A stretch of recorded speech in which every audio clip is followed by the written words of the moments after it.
Hello, hello, hello, hello, hello, everyone. Oh my god. What news? Are you serious? Have you heard of this? Hello, Liz. How sad. I don't know if you guys have heard. I'm sure you have if you're tapped in like I am. RIP 2XKO.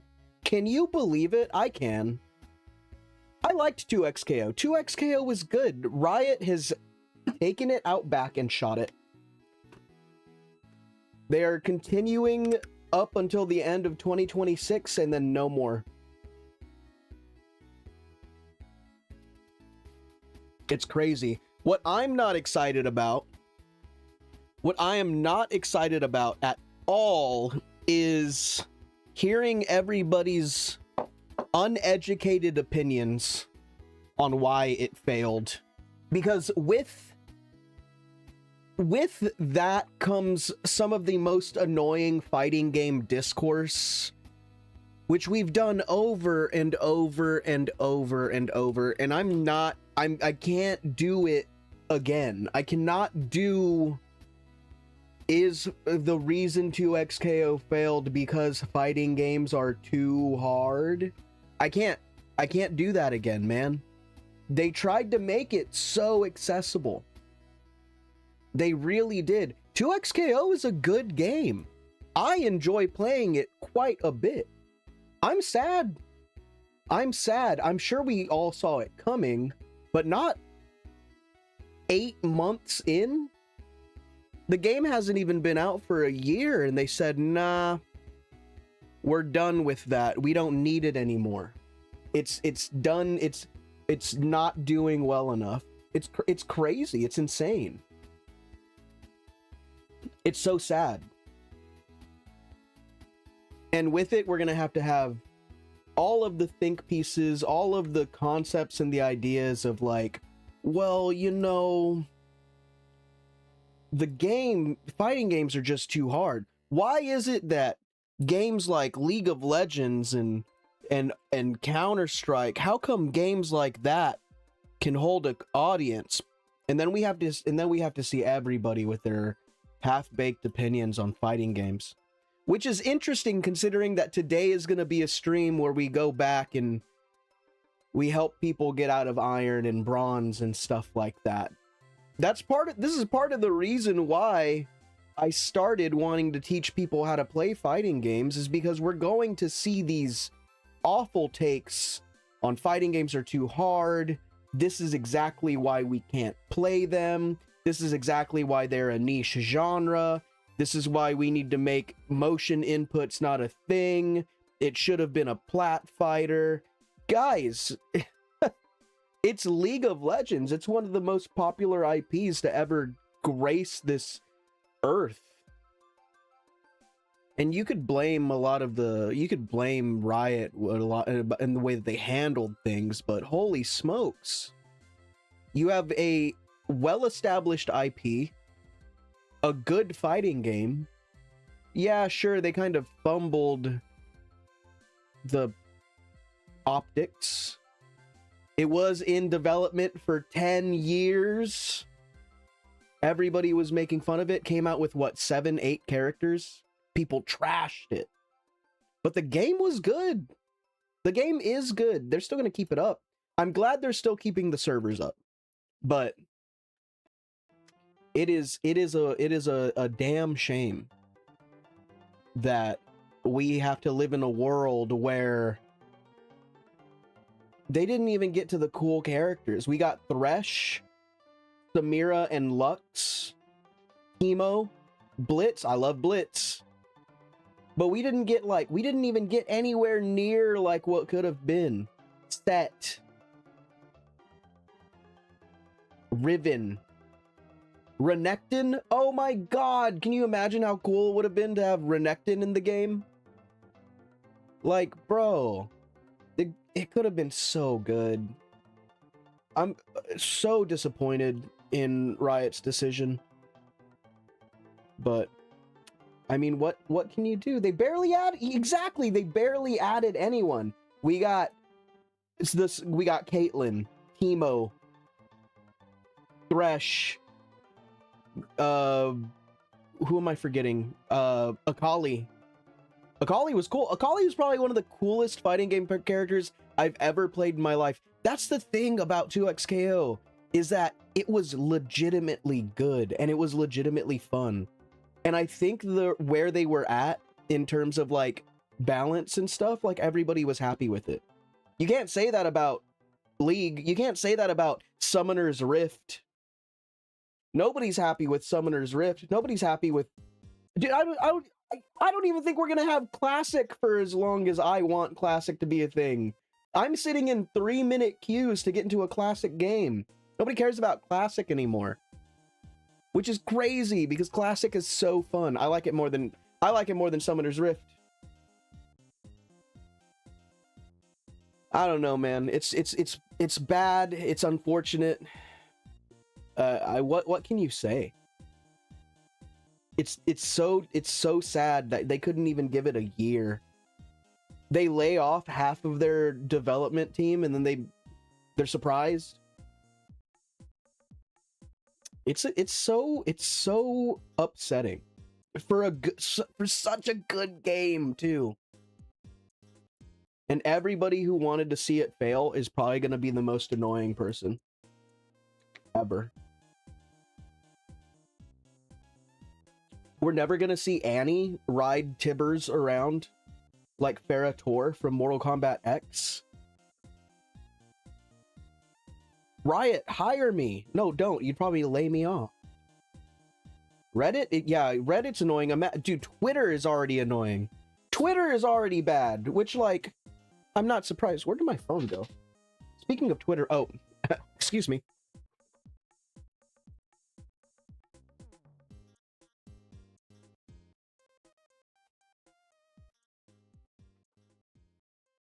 Yeah.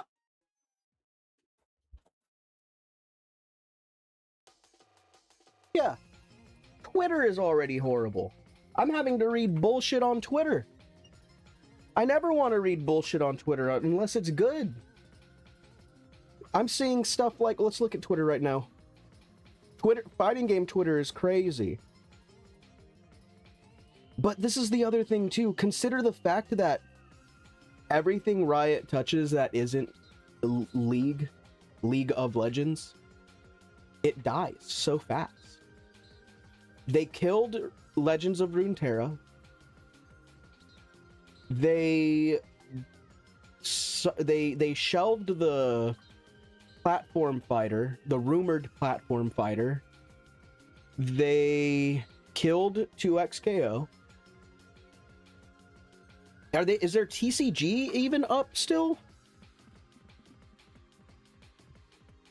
Is Riftbound still a thing?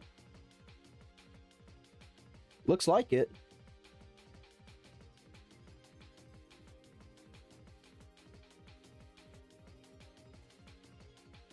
There's no online mode. Yeah, they're talking the League MMO. What's happening with the League MMO? That's not gonna make money within the first year, so they shoot it. It's so fucked up. I don't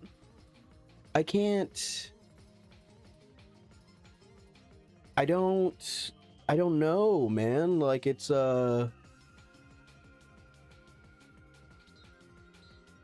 they kill everything that doesn't make money within. It's like, what are we, guys? Come on. The only, like, TFT, and it's built into the damn League client.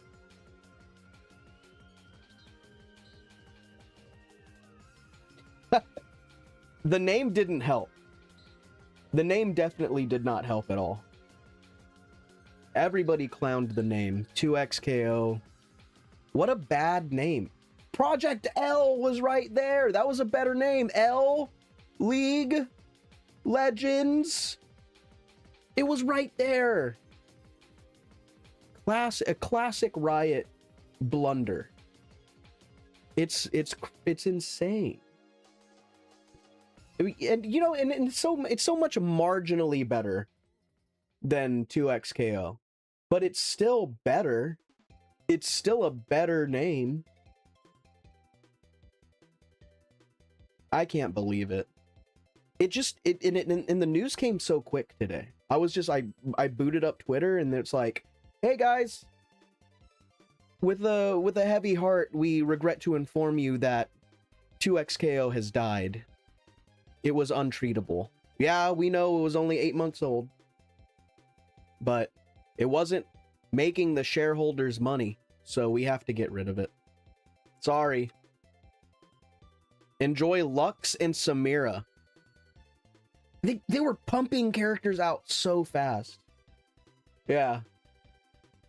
Oh, I think it's very nice of them to be giving everybody refunds, which, considering, you know,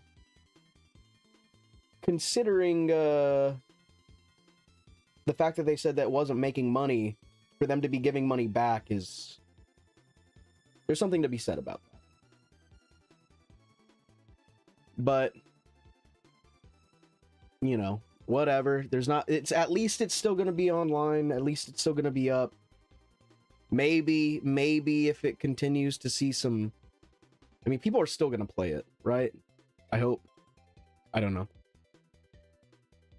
We're going to see something happen. Hopefully, maybe. Things tend to, especially in the fighting game world, I feel like things tend to, people go, oh, hell, why don't we give it another try? Let's do the Wordle. We're going to do the Wordle, and then we're going to get into some Street Fighter 6. We're going to be teaching people how to get out of iron and bronze, and I think I'm in silver right now. We're going to be teaching people. We're going to be getting people out of there. Let's start with riots. Riots. Very topical. There's an R. What about Trump? That's a word. Oh, well, would you look at that?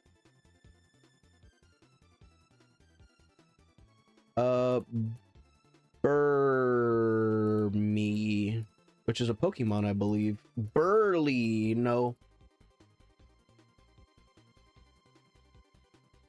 Merle. Murrell? What word am I thinking of? Burl. All right, where do we put this M? No. Umber. Yeah, that's a word right there. No, they're saying to fuck off. So R has to be in the third or second or fourth position. R is in the third or fourth position. U. Murder.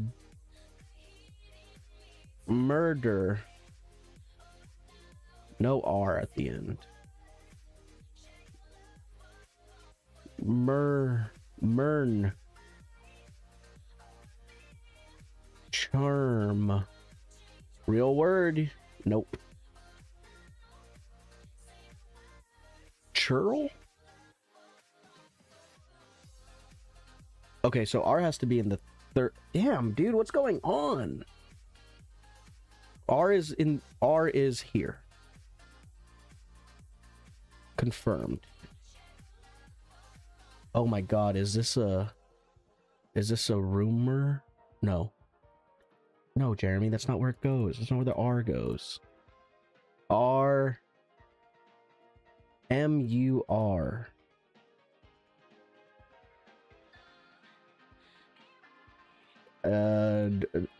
Durham. Oh my god. Mirage. That's not how you spell that. U is in somewhere over here.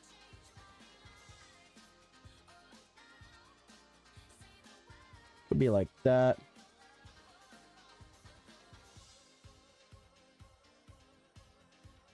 What could it be?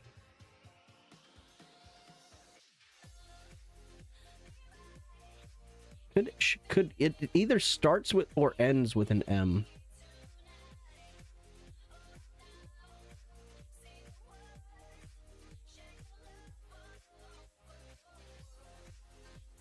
All right, we're gonna hit him with the mural. Okay, it does M-U-R. M-U-R, and we have one last guess. Okay.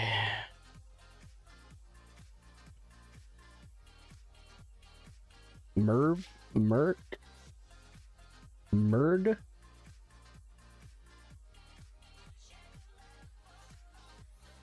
I don't know.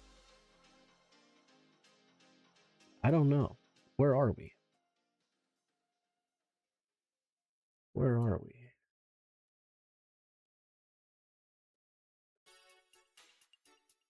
Gotta open up my Twitch dashboard.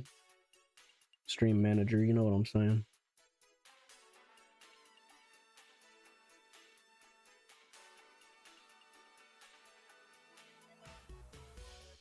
M-U-R. Murky! Murky! Of course! Yes! Murky! Alright. Give it up for Murky. The real word, everybody. Telephone, apostrophe. Oxford, what's up, love it? Cereal. Hawaiian, Okina, ratchet, comma, white pigment atomic dragonfly, Diavola, Sadia, or Sadilla, meat lovers, and social security.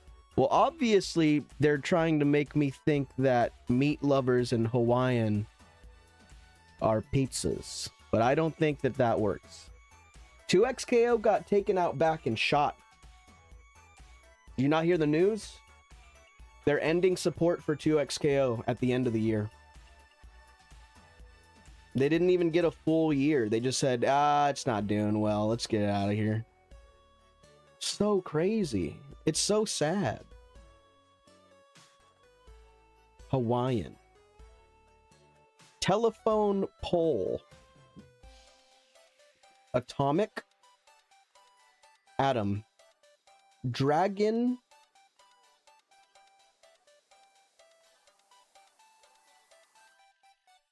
Cereal.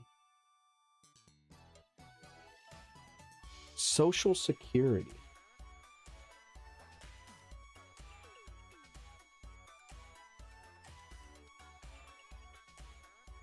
What is going on here? Ratchet is a tool. Oxfords are shoes. Oxfords are shoes. Comma is a comma. Dragonfly has wings. Also, it was a TV show. Hawaiian. These feel... Yeah, okay. That was my bad. Pigment. Pig. Rat. Ox.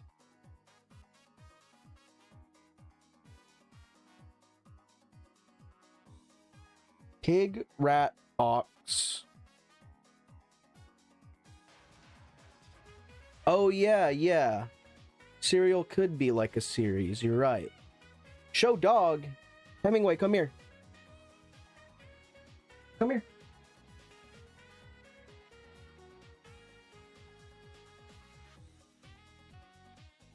The dog is here. Come on, look at this. Look at the camera and show everybody that you're saying hello.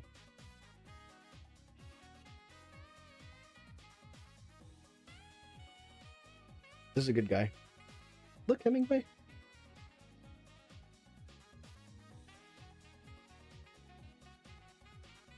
You want to go home? You want to go lay down? You don't want to be used as content? No? Okay. There you go. Hemingway, everybody, Hemingway. 11. 11.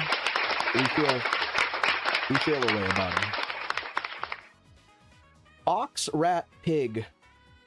And then there's something here. Dragon. These are Chinese zodiac symbols. Starting with Chinese zodiac animals. There we go. Atom. Apostrophe, comma. White. White pizza, Hawaiian pizza, meat lovers pizza. And there's another atomic pizza? We're one away. Pizza. Diavola pizza. Kinds of pizza. What's Diavola? Diavola pizza. Pizza Diavola. I don't think Core is gonna give me a good answer. Oh my god. Okay. Pizza Diavolo recipe. Yeah, whatever. Means devil. Oh, it's a spicy pizza. It's a spicy pizza. Hand crushed, whole crushed tomatoes. Whole canned tomatoes. Sounds good. Hey, should we make pizza for a stream? Pizza stream?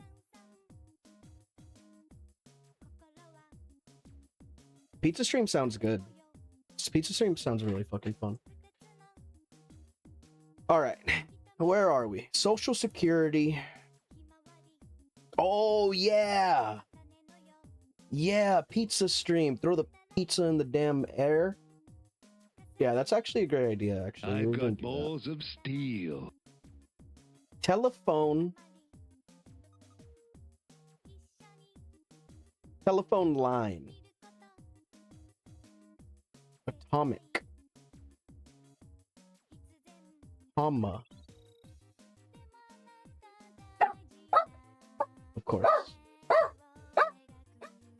Of course, the dogs are here.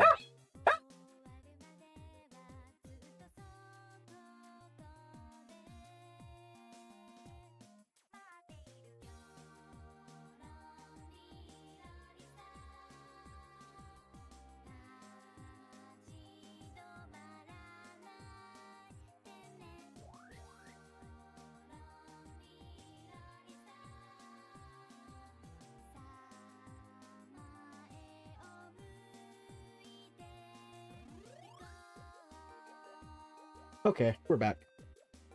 You're being rudely interrupted. Okie. Okie. Telephone.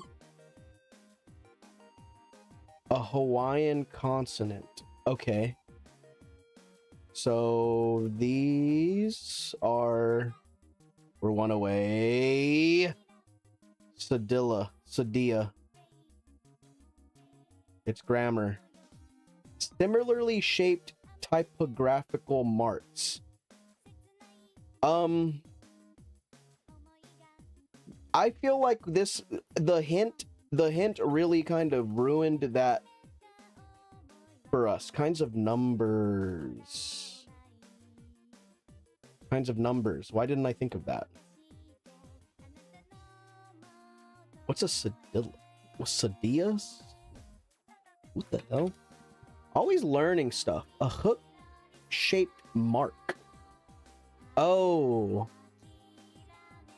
The thing. This guy. I see. Sadilla? I don't know, man.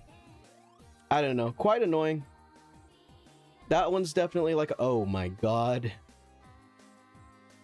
The horrors.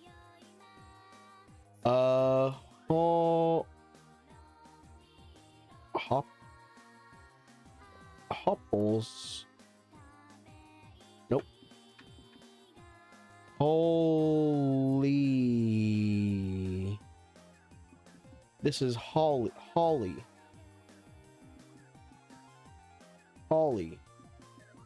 Okay, so there's definitely like an E, maybe like a S. This is a shoe. We got an S. Okay, and a U. Ushers. Okay, U-S-E. No. Perhaps two U's. U-S-E.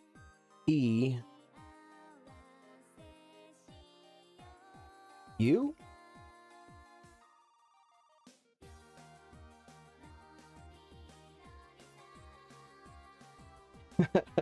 Okay, yeah, that's a +2 right there. That's a +2 right there.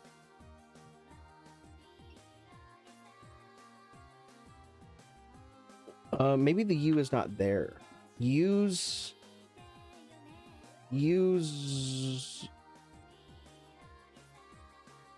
USE. Use. Huh.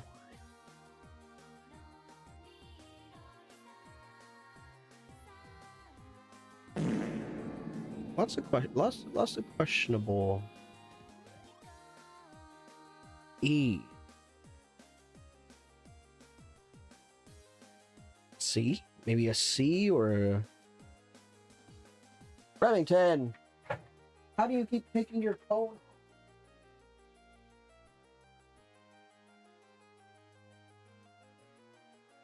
Dogs acting up, man. The dogs are acting up today. They're being bad. No G. They're definitely like children. Absolutely. Absolutely. No H.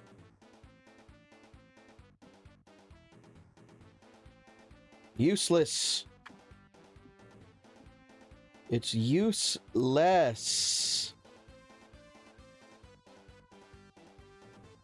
Oh. I can't spell. What the fuck?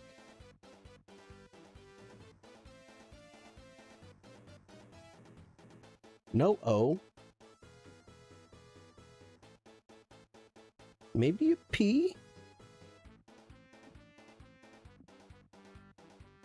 Maybe I'm USE.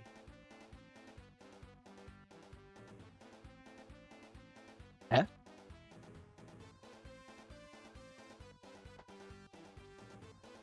Useful. Useful. Nice. We did it. We're killing it. Food guesser, played off. Give me the booyah. No! We lost a choripan! I get it. Bing Japan wins. Sure, whatever. Overripe plantains. Unfortunate image. The Croatian pastry wins. Has cottage cheese in it. Italian food, bodies, French food. Yeah. Cherry kebab. Cherries, lamb or beef, onions, ghee or butter, pine nuts, salt, black pepper, pomegranate molasses. Or who wins? Cherry kebab? Irish stew. Probably Irish stew. This doesn't look, it probably tastes very good. But this looks more pleasant toward Western tastes. Yeah. That's what I figured. Give me the pork belly. Yeah. Looks good. Moose. Moose. Moose is good. Bonbons. Yeah. The game leans sweet. Yakisoba fan. Now this is tough. But I don't think that noodles and bread. I'm pretty sure the French win here. Yeah, that ice cream dome looks great. This looks really gross. This looks really disgusting. This doesn't look great either. Oh, shit. I'm gonna close my eyes. I'm gonna move my mouse a whole bunch. And wherever it lands... Damn, we were wrong. We were wrong. Oh well. A little bit of a tough one today. That Korea. Boom. Boom. Korea. Okay, turkey, duck, chicken. This is turducken. This is I know turducken has to have come from the straight gluttony of a place like the United States. Yeah. Puff pastry, custard, icing, sugar. Oh, okay. This is a crispy, flaky pastry enclosing a thick layer of creamy vanilla custard, topped with smooth icing. This lacks color, which makes me immediately think of France. We're ice cold. And it's pointing to the southeast. Perhaps somewhere like... Let's check in Asia. Let's go to Asia. It's saying that we're super cold. So maybe somewhere like Jordan. Oh, it's Australia. Okay.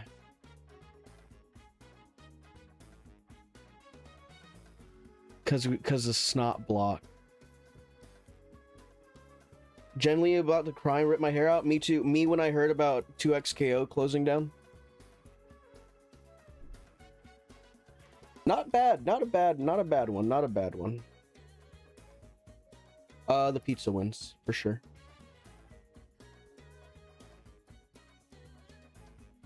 The vegan bratwurst does not look any good. You wrecked your controller? You can't heavy kick? Dude, what the fuck?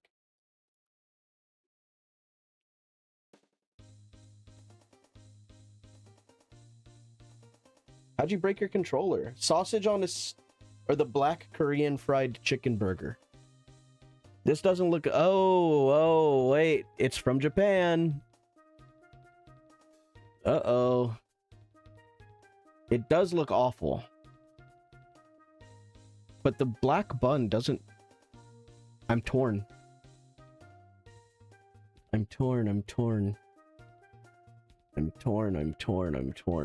The sausage on a stick can't win against a burger. They're catering to my American sensibilities.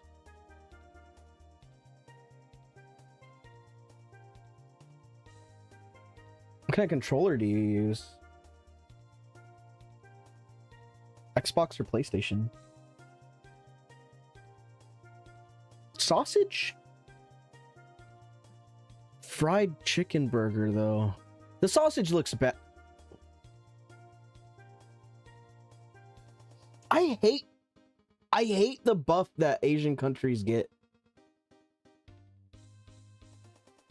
Give me the pork, rice, and crack. This has peas in it. Yeah, it's got pea in it. There's no longer a spring left in my triggers. Damn, that is rough. That is actually pastrami sandwich is so fucking good, dude.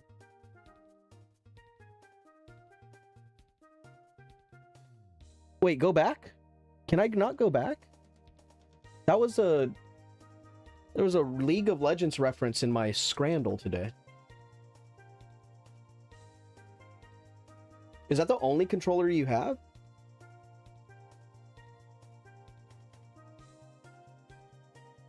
You might have to learn how to start playing on a keyboard. Curry rice with Scotch egg? Yeah. Yeah, dude. It's easy. Jockey Whopper loses to the... Yeah, that makes sense. Slop bowl. Chicken, pork, and halloumi souvlaki? Yeah, give me that.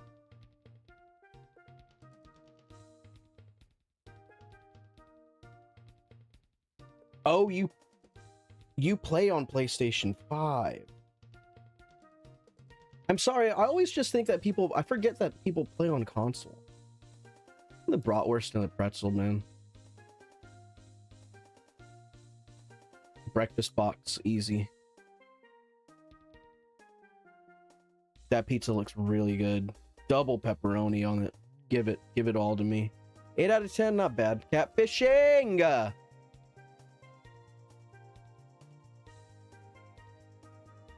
Currencies of Africa. I don't know, the rupee. The franc. 1995 nonfiction books. Books about Barack Obama. Books about Kenya. Political books. Books by Barack Obama. Obama. Dreams from my father. 1957 establishments. Anti-nuclear weapons movement.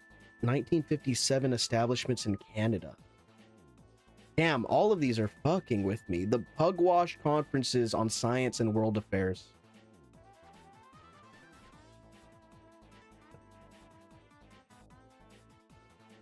Well, I hope it gets there fast and you can figure out if your controller works. That sucks not having a controller. I would know. It's happened to me often. Grenade attacks, Cold War terminology, deaths by a explosive device.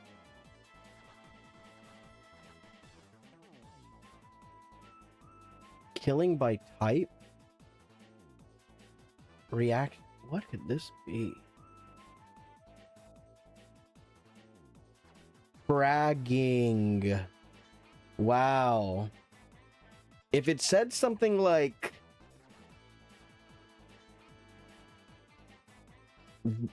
Quake slang.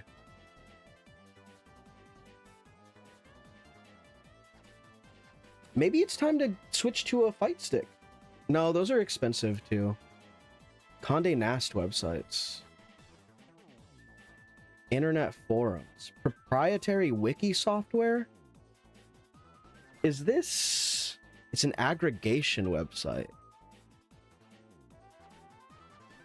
Question, is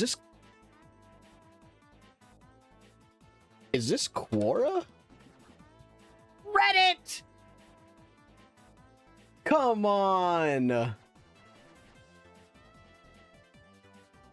Reddit.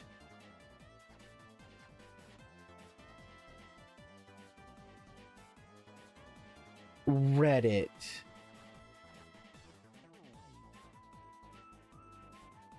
Oh my god.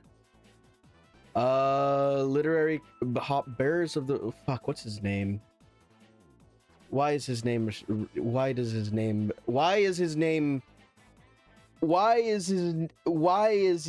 did a Bilbo? Gollum. I forgot about Gollum, man. How can you forget about Gollum? People convicted of fraud from North End to Boston. Con men that died in 1950. Ponzi. Dude, what the fuck?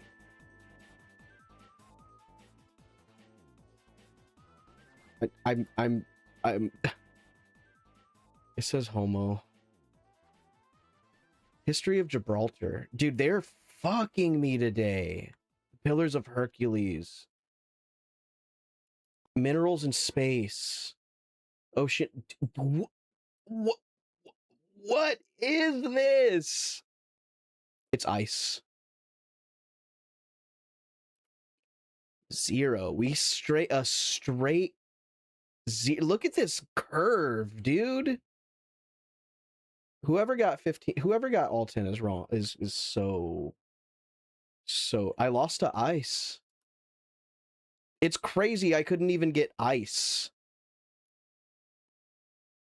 1.3 thousand people are with me though. 1,300 people are also feeling the shame. All right, let's get the North, the South, Korea, Canada, United States, Russia, England, North Africa, North America, city,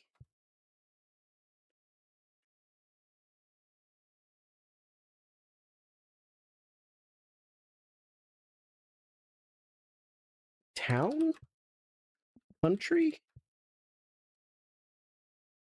village, land, landlock, lock, landmass, landscape,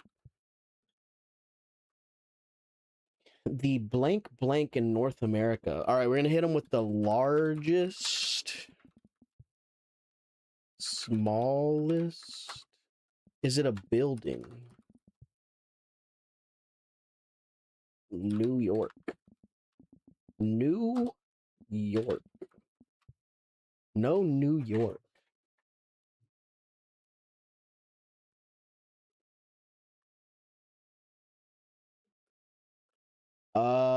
Fuck. Larger than, what about ocean, base, coast, north, east, south, west, north. Can I get a northeast? Can I get a northwest? Can I get a southeast? What about a southwest? Significant.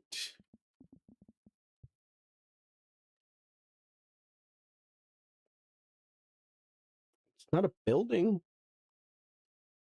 It can be blank. Is it a vehicle? Plane? Air? Air. The air. Air. Air. Plane? Not a plane. Art. War.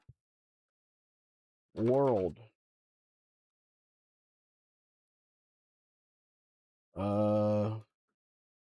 Largest. Biggest. Death.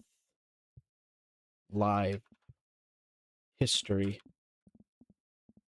History. Him? It is a noun. Her?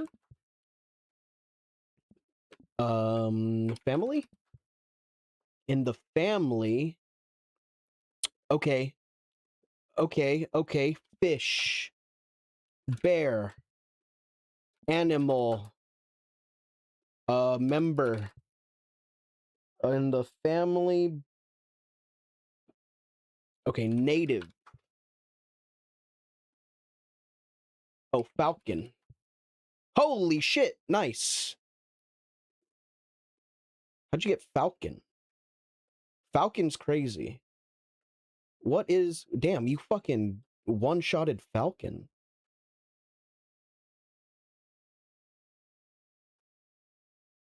Holy shit.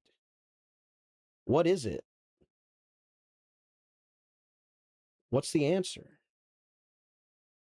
You one-shot falcon, that's crazy.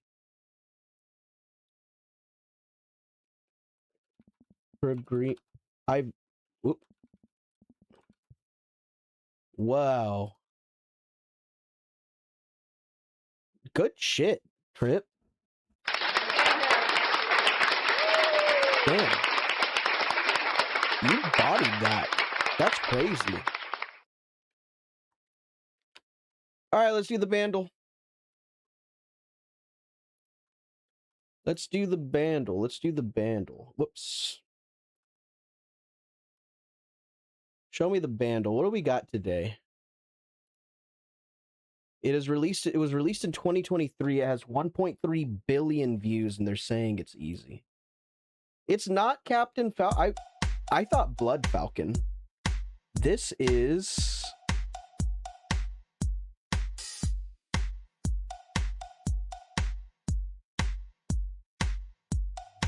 Yeah, you could bind heavies to the left side of your controller. But you lose your buttons you lose your macros for it does sound I hear Justin Timberlake too, but it was released in 2023.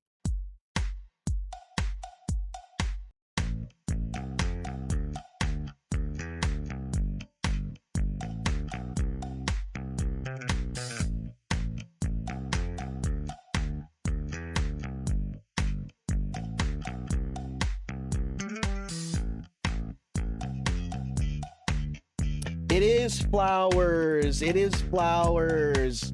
Good shot. Damn, everybody's bodying this shit. All right, Spottle. We're gonna start with Miley Cyrus. Holy moly. All right, well, they're from the USA. Pre-2007. Check this out. Check this out. This is gonna be crazy. You guys are gonna lose it. No. Linkin Park. All right. Well, it's not Linkin Park. That is an awful lot of members to try and do that. Around 2007, silence. A bald man is speaking his mind. This is 98 degrees. They're not here. Okay, then it's Backstreet Boy. It's not pop, but they does have 5 members.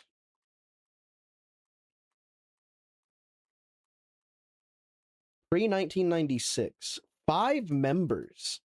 It's not a rock band. Not a rock band, 5 members though.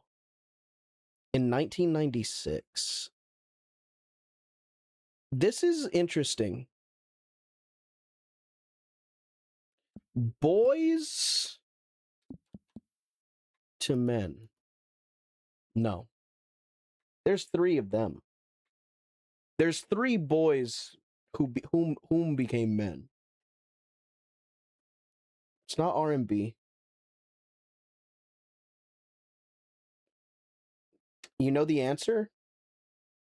It is not an R&B group.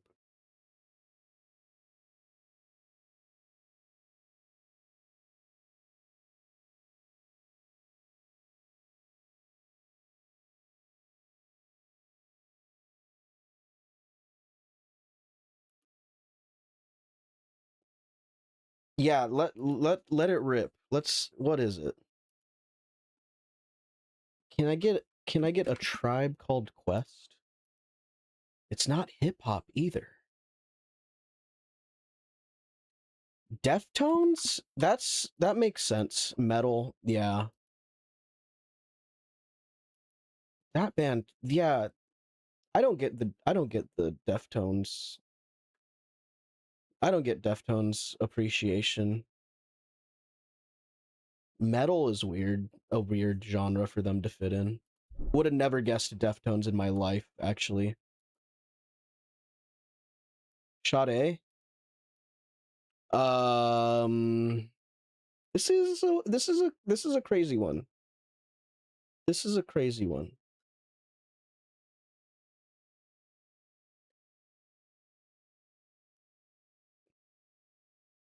Chodechi.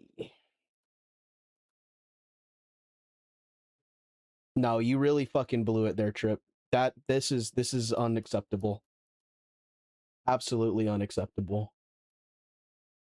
Temptations?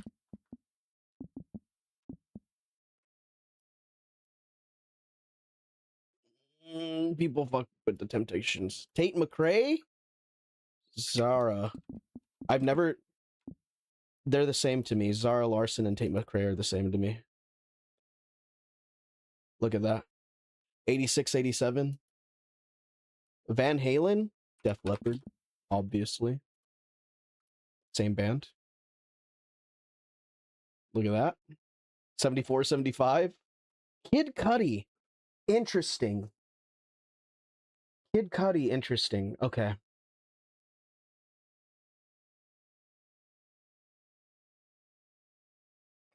It's not Kendrick. It's not Kanye. Kid Cudi. I love Kid Cudi. Who's just like Kid Cudi? Who's just as popular as Kid Cudi? Childish Gambino, Frank Ocean. I think we're gonna go with Frank Ocean. Actually, I think Frank Ocean is right there. 87, 81, 260. Not bad. Not bad. Yesterday's champion was Akali. Well, today is gonna be Aurora. Nope, not today. Mana ranged pre-2024. Damn, Aurora came out in 2024? Holy moly. Mana ranged Sona.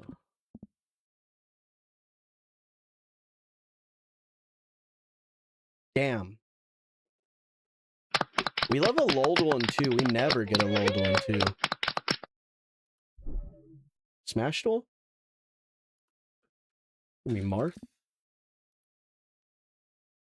Male human? Pre-1990? Well, that's gotta be Mario. We love a Smash Duel in 2! Holy shit! Good God! This golf kinda hard. Robin, you can choose to be either a boy or a girl when you pick Robin. Okay. Let's take a look at this. We could do something crazy like this, but it could bounce back a little too far. We could try and arc it.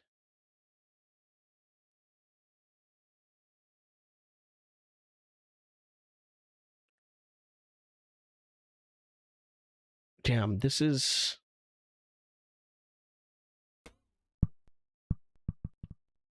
Oh! Oh my goodness!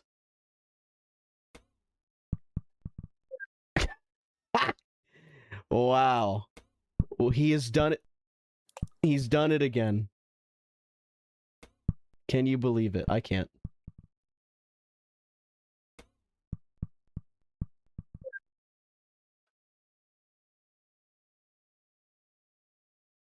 Yeah, no, I don't feel like fighting Cosmic today.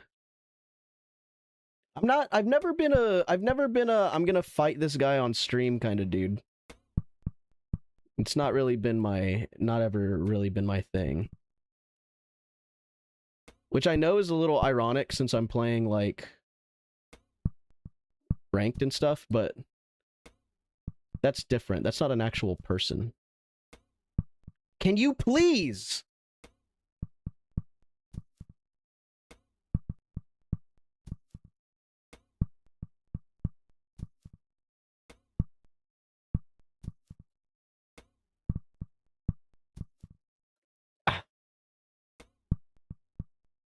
I don't...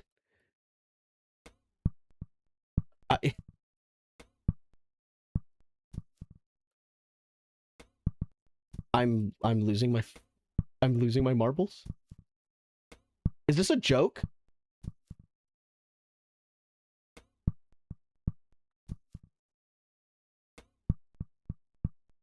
Okay, well now I've put too much... The sunken cost fallacy is really, really, really getting to me. Alright, we're gonna...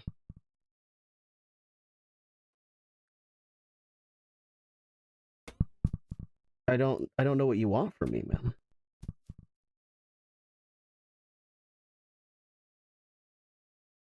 I don't know what the fuck is going on here.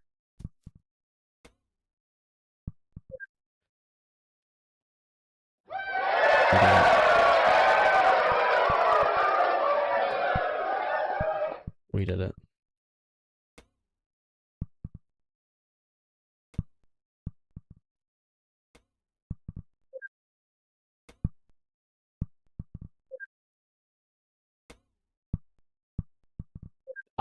That is gonna fuck my shit up so nasty. I'm actually quite appalled.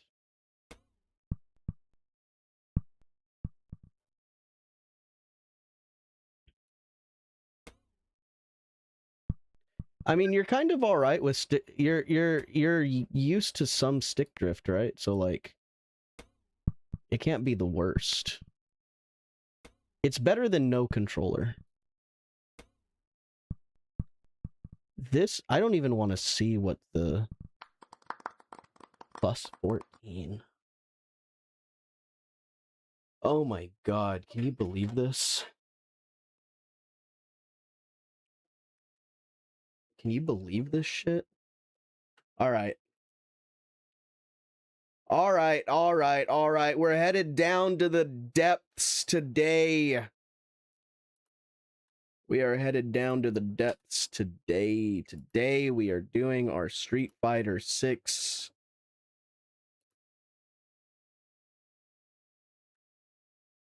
Headed back down to silver.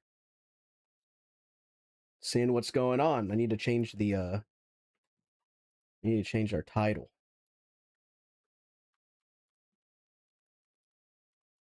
Get out of silver quick.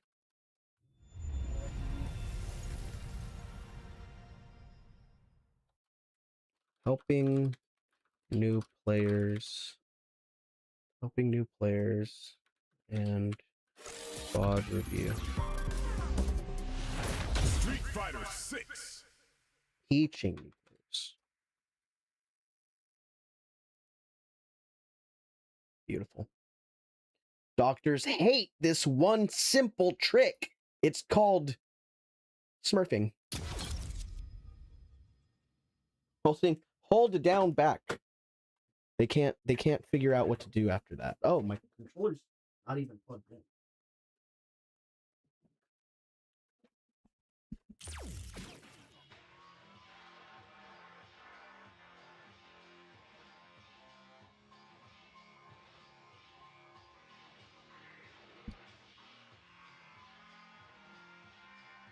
Nice. Damn. You guys got opinions on that 2XKO dying? Can you believe that still? Such a bummer. I do not want to view fighting. All right, we're the silver improver. We got an actual controller today. Let me get my... Hey, guess what? This is huge. This is huge for Professor Pink Hat fans.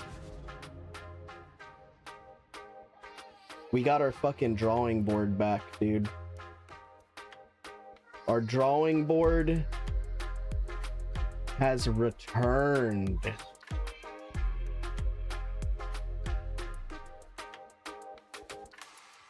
Amazing. The drawing board is back. I am also happy that they decided to keep the game up, but I'm also kind of like, yo, dude, like, come on. I mean, you know, it's just whatever, but at least they're keeping it up. At least they're keeping it up, but so unnecessary to do this. Here comes a new challenger. And it's such a good game too. Oh my god, there's a Yasmin down here in Silver 1. Lua Wolf on a 3-game win streak. Let us begin. Let's see, what do we got? Let's see, how are we gonna learn today? What are we gonna teach Lua Wolf today? She's a really interesting... There's a really interesting way of dealing with boomerangs. She's being patient. She's being Oh my god, she's done it. The random. It's like I've never seen somebody jump over him like that. She was point blank. She was point blank and she missed her grab. What an awful. I am not crazy. I am not crazy. Alright, we're gonna throw some fireballs. She likes throwing boomerangs. There are ways to deal with Yasmin's boomerangs quite easily. But because I've been playing Yasmin, we can talk about what to do when your opponent is jumping over those boomerangs. We got a nice little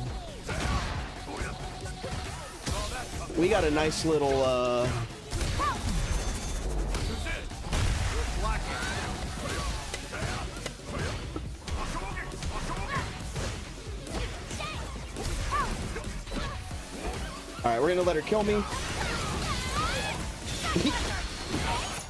Her game's kind of ass.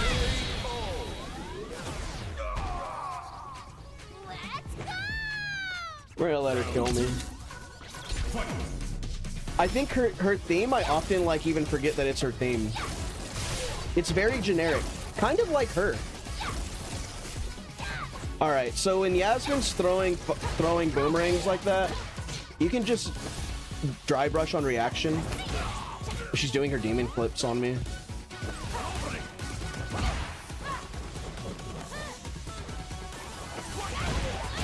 Oh my god. Oh my god. Jumping in a lot. Try not to do unsafe things on block like that. You will get punished for it. Oh my god, will she kill me? Oh no, she's doing a big ass combo on me.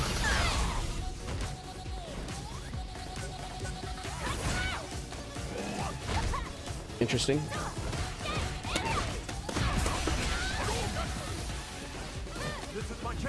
Big grab, big uppercut.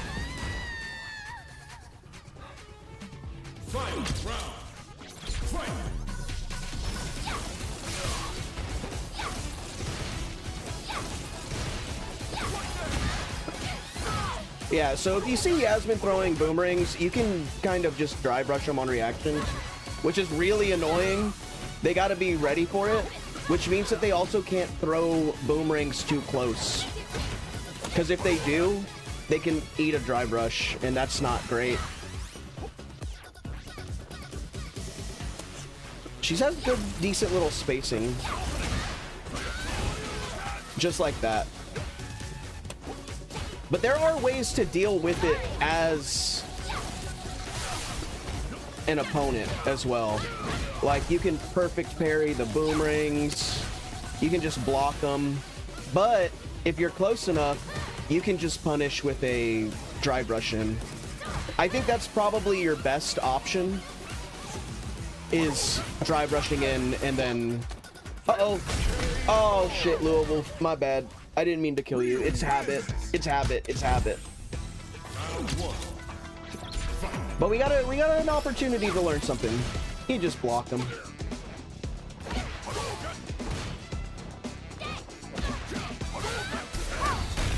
Random DI. They love it down here. They love their random DIs down here. How do you win a game with no heavy buttons? It's tough, but it's doable. You just gotta be kind of good. Let's see. We're not going to use any of our heavy buttons in this round. See if we can do it.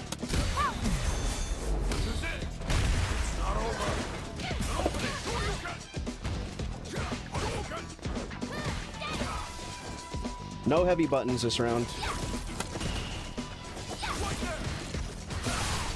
She was ready for it. See, I was too far away.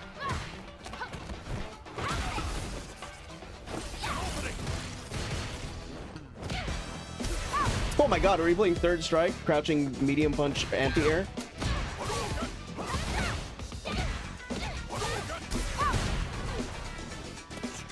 And then when she jumps in, which she inevitably will do, you just hit her with the light DP. See, that was a round with no heavy buttons. It's possible. It's annoying, but it's possible.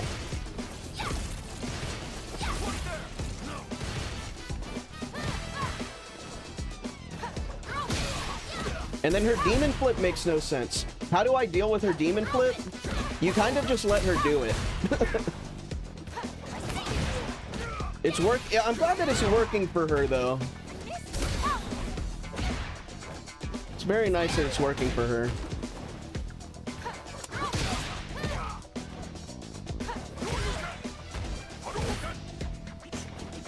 Nobody knows when it's plus. Not even the Yasmin player knows. Yeah, see, so she's so used. You gotta mix it up. She's used to me dashing in and then just like punishing her. Now we can dash in because she started blocking. She started blocking it. We can dash in and we can start grabbing her instead of punishing with a button. We're gonna let her kill me.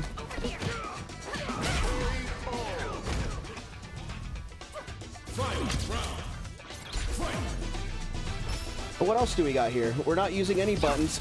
Dashing back into the corner like this is a very, very bad habit. Do not do this. You always want to keep yourself positioned a good distance away from your opponent. Don't push yourself into the corner on purpose. Don't push yourself into the corner on purpose. It's very bad. Because right here she just dies. She's jumping a lot. She's probably gonna jump again, or just wake up DI. And then she's just, I'm gonna let her kill me.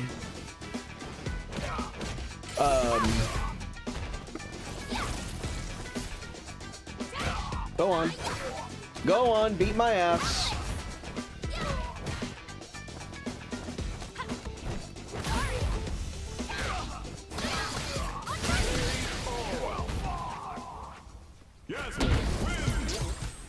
Alright, what else do we got? If she keeps putting herself in the corner like this, we're gonna have a lot to talk about.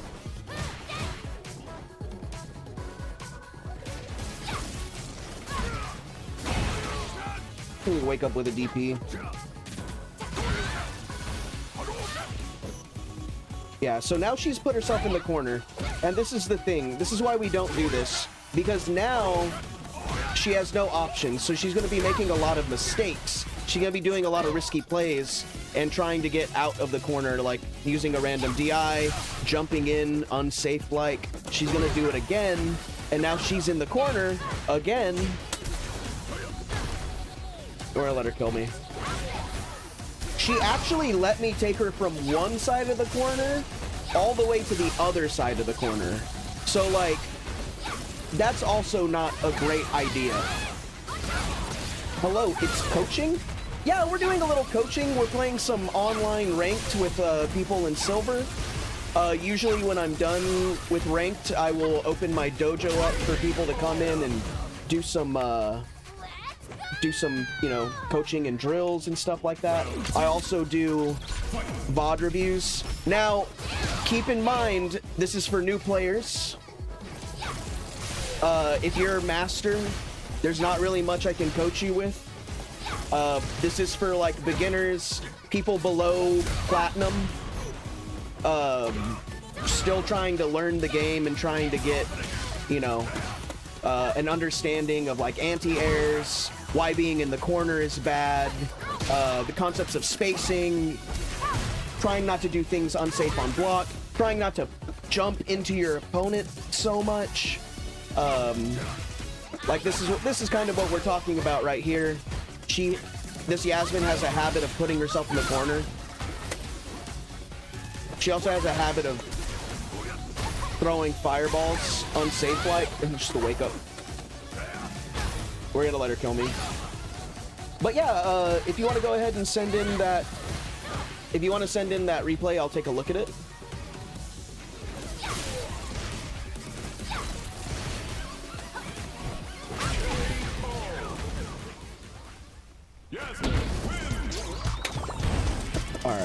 There is a replay here. Anti-air. There is a replay here. We can talk about her boomerangs. You want to talk about her boomerangs, especially because I've been playing so much Yasmin recently. There are options if you're playing against a random Yasmin and she's just throwing boomerangs. You have a lot of options to choose from, especially from this distance right here. I wish I could pause it. Run it back. If she throws a boomerang from here, you can dash in. I wasn't far enough away. That's probably the better player control right there.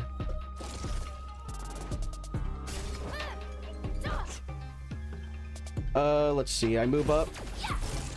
You could say that from this distance right here, if you're this far from your opponent, and Yasmin decides to throw a fireball, a boomerang, like this, it really depends on how hard she throws it, which button she uses to throw it.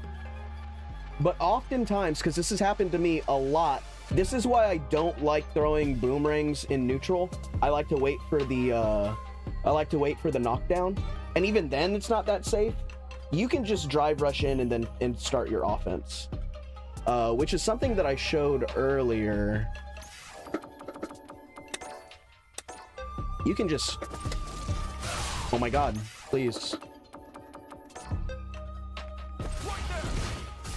And if she blocks it, you can go low, you can grab, you can also just jump up.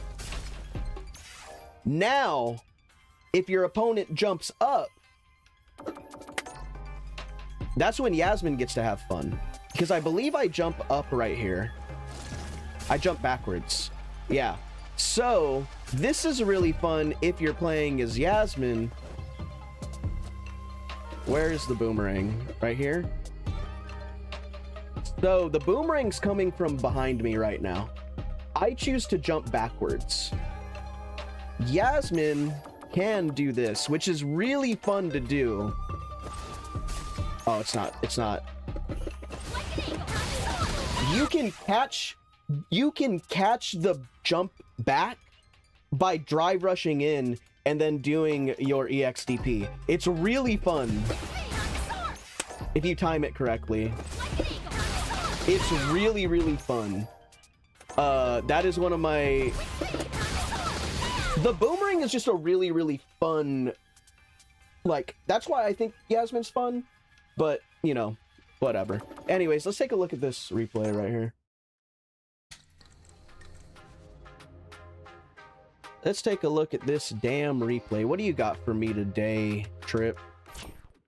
Let's see. Slight panic matches with randoms, but you still secure the dubberoo. Let's take a look. Let's take a look at this dubberoo that you got.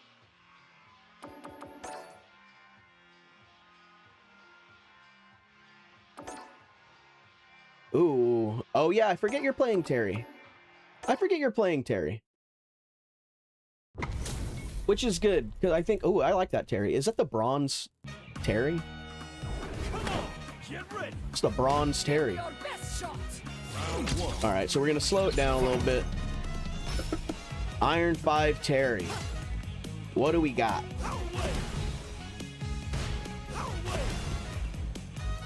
Throwing some fireballs from across the stream. Pretty good. There's nothing wrong with this.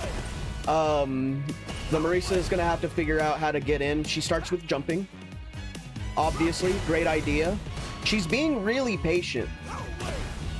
Now, so let's talk about why. Let's talk about why we do this. Okay? I don't think that I can actually play as Terry because I don't have him unlocked. But when you are a full screen away, do we understand why we're throwing fireballs, or are we just hoping that one hits? Fireballs are fun.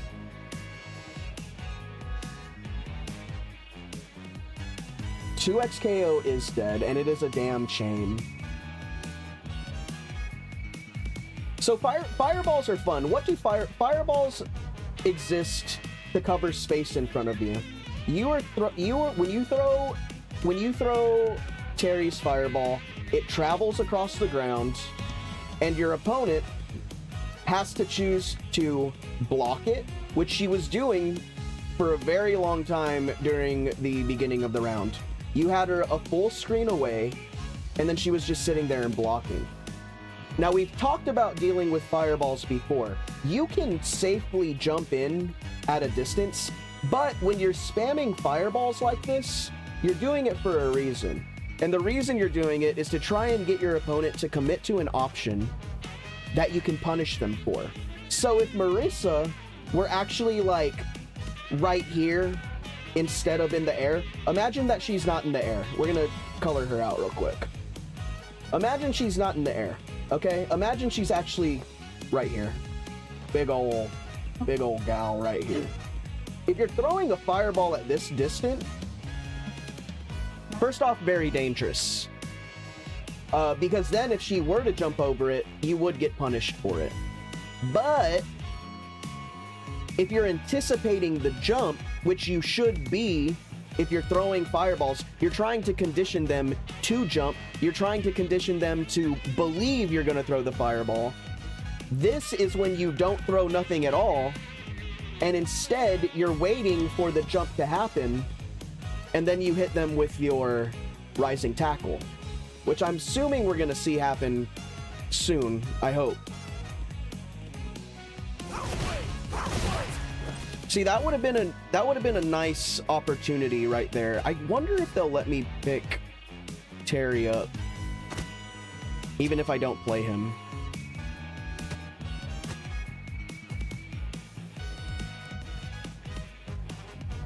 Let's see if they'll let me play Terry. Oh, I need to get a rental fighter. Damn, that's a bummer. Rising Taco. Isn't it? It's, you know, Pat, you're laughing, but 2x KO was a very good game.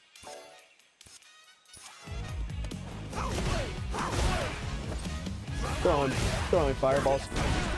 There's your random Rising Taco. Oh. Oh. You gotta be careful with that DI.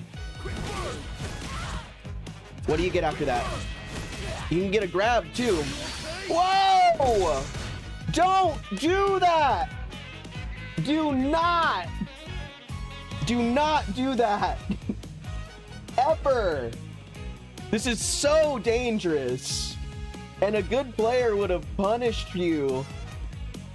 Crazy. You get punished for it. You can't be waking up with DI, man. Good jump in.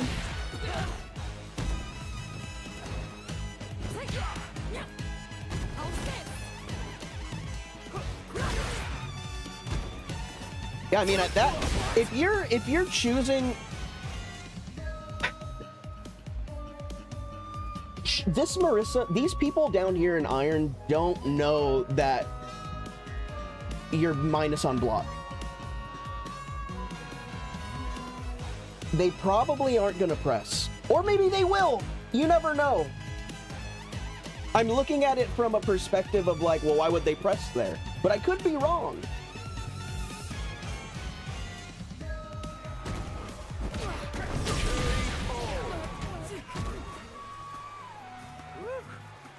You're good. I'll give you that. Yeah, that is very dangerous. And sometimes when you're taking the risk of doing something minus on block, you're hoping that they're too slow to actually do anything about it. Now, his quick burn is like pretty slow, pretty bad, unless the overhead hits. Which I get hit by all the time. But you can get punished for it if they know that it's, you know, a dangerous thing to do. Also, good job at hitting Iron 5.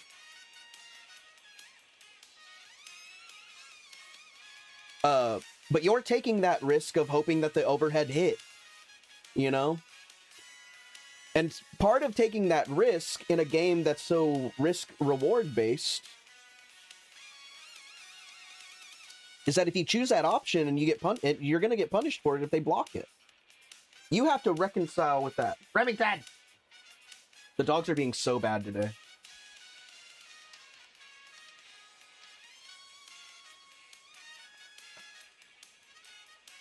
He keeps taking his cone off. All right. Oh, we got frame 1 jump in. We love to see it.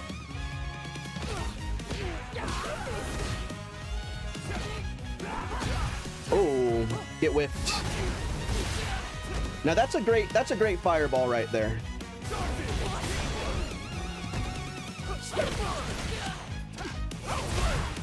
I wish I had Terry. That way I could take control and show you some stuff. This girl does not know how to wake up block or wake up with an anti-air. You're jumping, you're laughing, and she's laughing, and you're jumping in. Very good. Actually, you know what?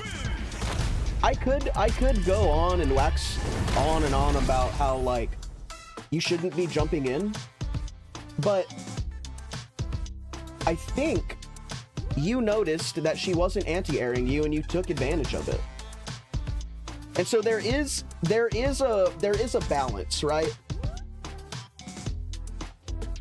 If it works, you got to keep doing it. If you're not being punished for it, you got to keep doing it. You know what I mean? But you can't keep doing something that you're, one, getting punished for, and two, you have to play the match. You got to start the match the same way every time. Right?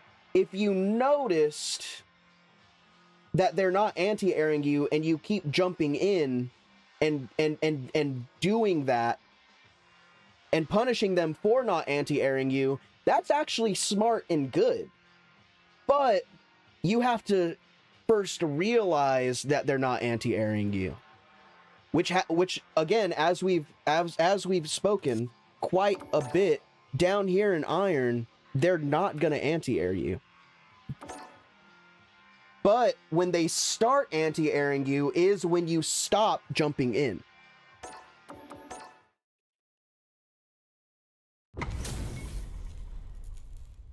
So it is very good to be able to recognize that.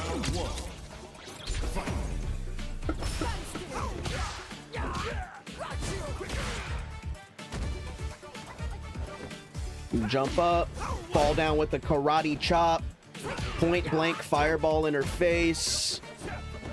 You whiff your medium kick. She does not get anything off the punish counter though. Oh, you were just barely out of range. It's a damn shame. See, that would have been a perfect opportunity to drive rush in and start some Oki, but that doesn't quite exist down here.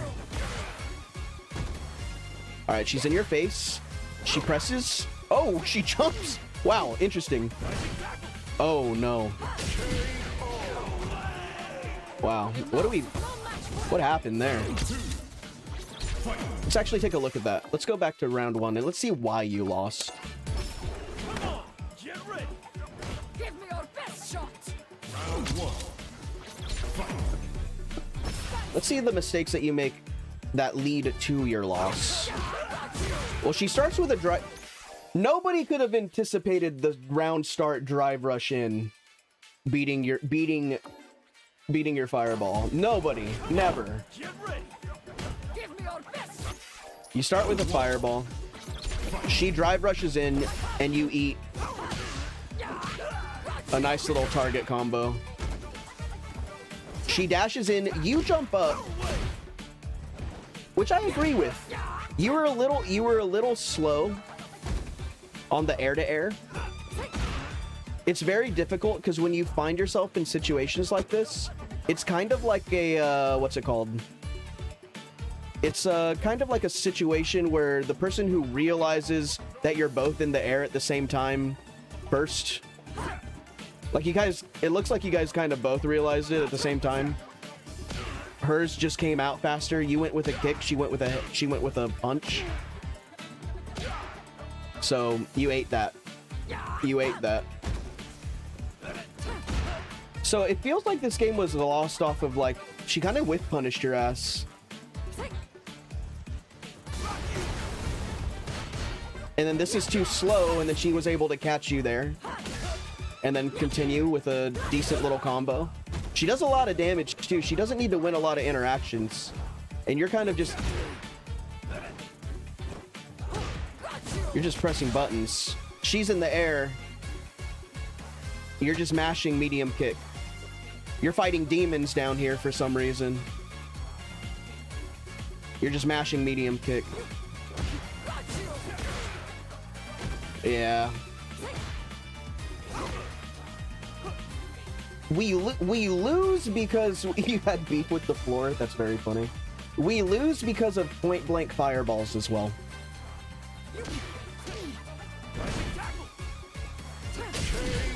Beautiful. A mouse is no match for a lion. Round 2. Fight. All right, what do we got here? Jump in, cross up. The armor eats it. You know what? Sauceman, you're right. Trip did wake up with down back. You know, this is growth. You know, weeks ago, Trip would have woken up with buttons. He did wake up. This is actually huge. You did. Wow. That is actually massive. He didn't even wake up with a fireball. That is a massive win. You are obviously getting better, and that's why you're in Iron 5. Remember, you couldn't even get past Iron 2 a couple of weeks ago. And that's growth. That's growth.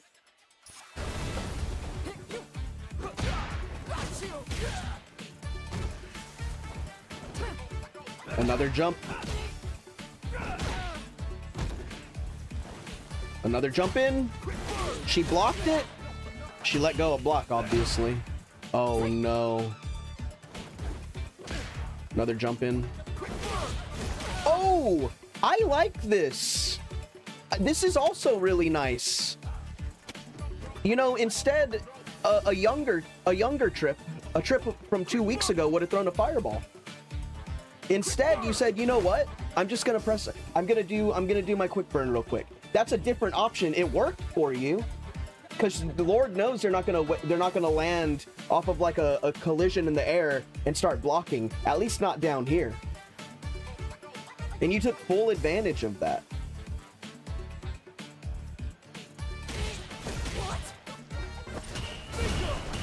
Oh no. What I like to do, here's a little tip. If you ever find yourself in this situation, because it does happen often, when your opponent, just like, oh no, it's way further back here. Oh God, that didn't change it at all.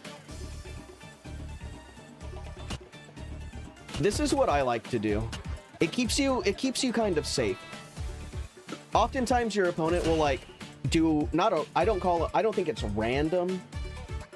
But when you see them do a parry like this, you can just walk away from them. Finish the matches. Okay.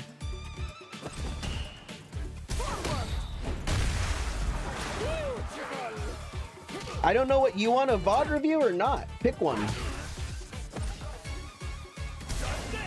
Random DI.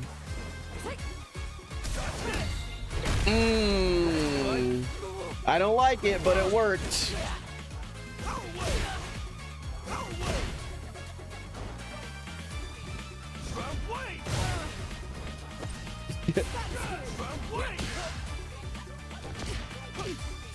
Nice counter hit. Oh, to the burn knuckle? You almost had a cute little combo there, a little 4-piece. Power wave would have done him in. Go next. Go next. What do you got here? No DP. You got to get those anti-airs, man. You can't be starting every round with a fireball.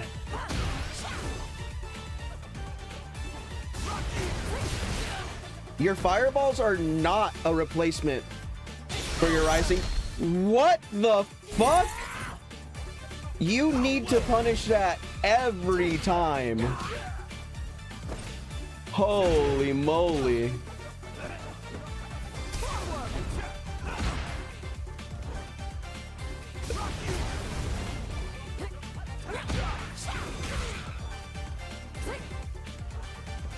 Yeah, sometimes you have to be cognizant of when your opponent messes up. In order to, like, it happens to me all the time. My opponent will do something wrong in front of me, and then I will not punish it. It takes pattern recognition, really. Oh my god. You need to stop pressing the DI button. Oh, nice. This kills?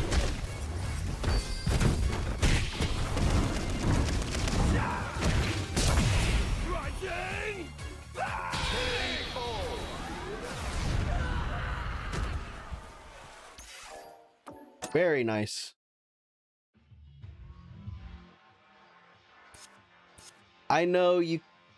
I know everybody DIs when there's an attack coming out. We all do it. We all do it. That doesn't change it from being risky and dangerous. Some attacks are DI cancelable. That's why you jab. If you jab, I jab a lot. There's a reason why I jab a lot. Because if a jab catches a DI, it's an easy DI counter. But you don't have to worry about that till like gold.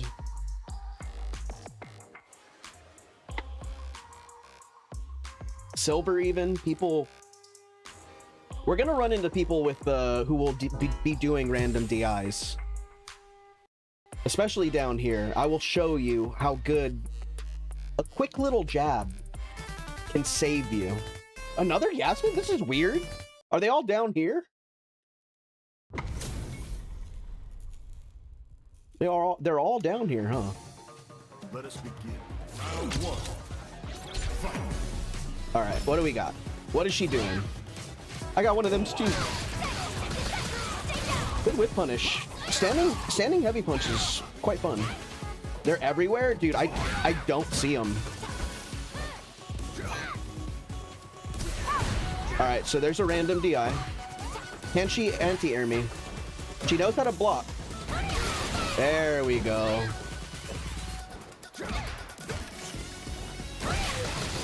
All right, so she knows how to anti-air. That's good.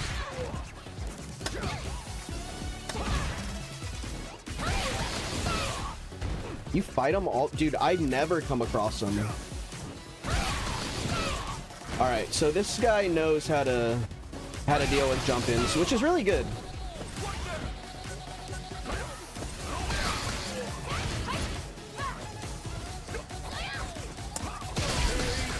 Very nice. So this guy knows how to anti-air. He knows how to block.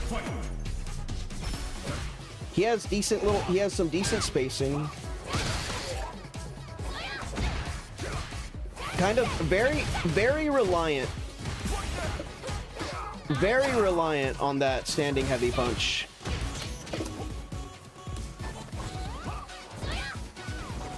So we got a learning opportunity here.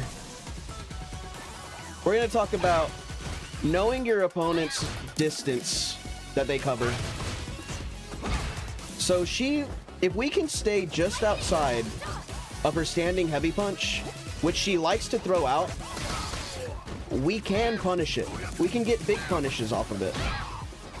She's doing a good job at mixing it up.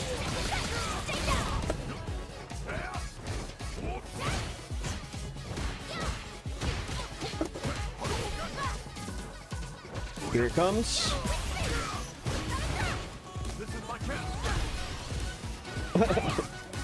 Later, man. Be safe.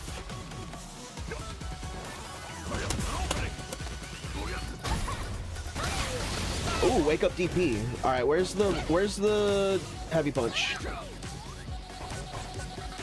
We got to be ready for it.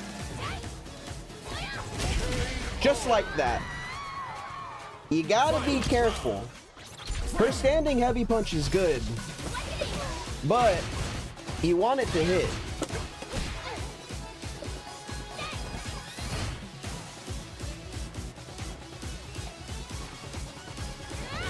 She has really good patience.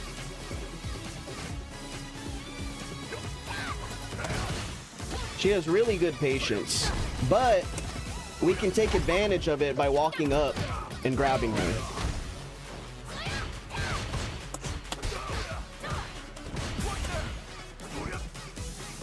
Watch for the standing heavy punch. Or the standing heavy kick.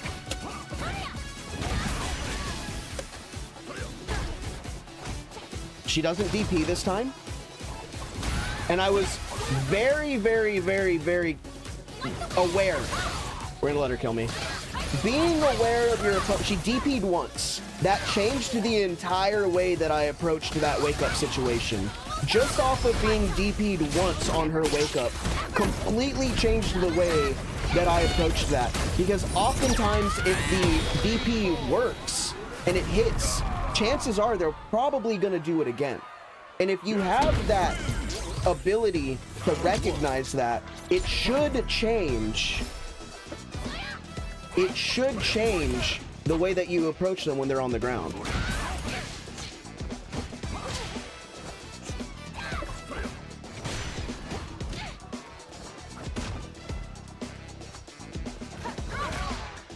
Oh my god, the demon flip is bad. The demon flip is bad, man.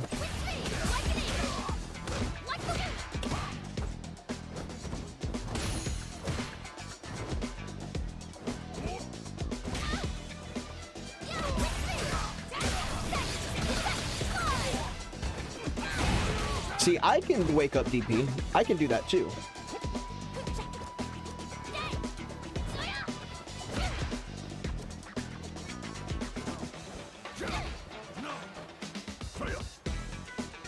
She's very patient, which means that we can walk up and pressure her.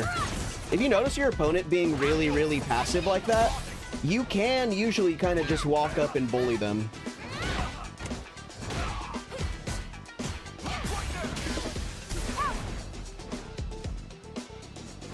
Don't standing heavy punch.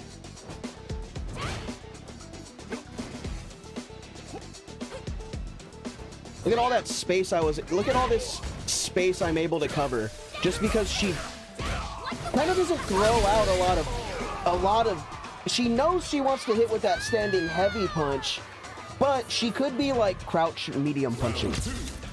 You got to scare your opponent into not being such a bull. Look at that. Your opponent should never be able to walk you down to that much. She could, yes, the way that she's spacing her moves right now is really good. She's being a little less passive, which is awesome.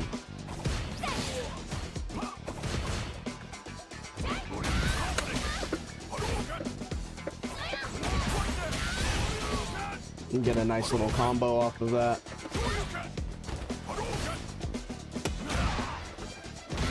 Yeah, and the thing is, you don't even have to grab her. She's not blocking low. You can just sweep her.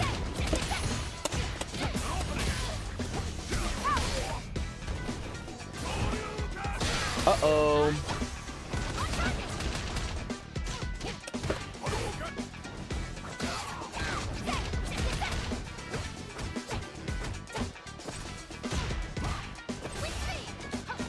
Oh wow, how the fuck did that happen?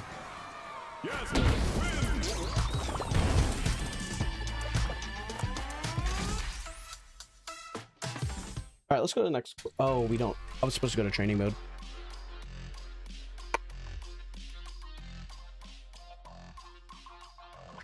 She was very good at spacing her attacks. She just needed to be a little bit more. She just needed to put the pressure on a little bit more. And not be so reliant on standing heavy punch. Because if you know the distance where to stand, it can be whiff punished. And if I were a better player, I would have been able to take that combo a lot farther. Okay, so this is a jury player. She has walked up to me and tried to grab me twice already. We got our first wake up DP. So that's gonna change the way that we approach her on wake up. So whenever she's on the ground, we can approach, and the chances of her doing another wake up DP is a lot higher. Gonna let her kill me. So we could probably... What are you gonna do?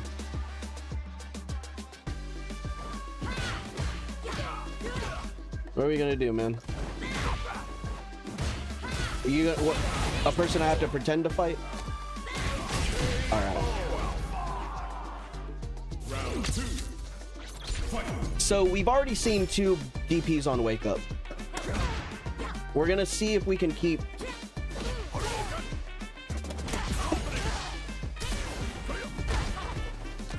Okay, she decided to grab. So we need to be cognizant of the options that she chooses. She's grabbed once. She has done some type of reversal twice. Or 3 times, really. And so that means every time she's on the floor, we are actually just going to block. Because the chances of her doing something crazy are actually quite high.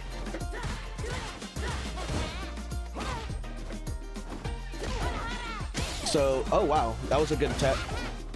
So we'll put her in the corner. And the next knockdown we get, she woke up with a punch that time. We could have done a meaty attack. We could have done a meaty attack, but if she did a DP, it would have beaten our meaty attack. So it's easier to go for the thing that is less risky than it is to go for, oh shit, she's gonna wake up with a standing medium punch this time. It doesn't make sense. You have to be a little bit aware of why you're making the choices that you're making. She has shown that she is willing to wake up with a super. She has shown that she's willing to wake up with a DP. She has shown that she's willing to wake up with a punch. All of those things are beaten by, you know, just blocking. All right, enough of that.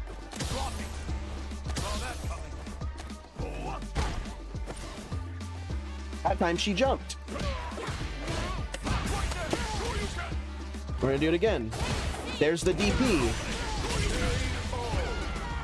We don't need to do anything more risky than blocking on her wake up.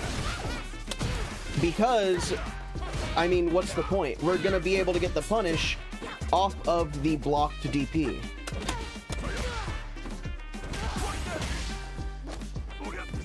See what we get this time. She chose to do nothing. Very nice. There's the wake up super, and that's gonna kill her. Choosing the low risk but still high reward option over and over is good, especially down here. If you notice your opponents doing stuff like this, it's going to lose to wake up grab. But consider all the times that we have won the situation. Think about that. So really, our game plan really just revolves around getting a knockdown and then hoping that she chooses the option she's been choosing, resetting neutral. She's not doing it anymore because she's learned her lesson. Nope, never mind, she hasn't.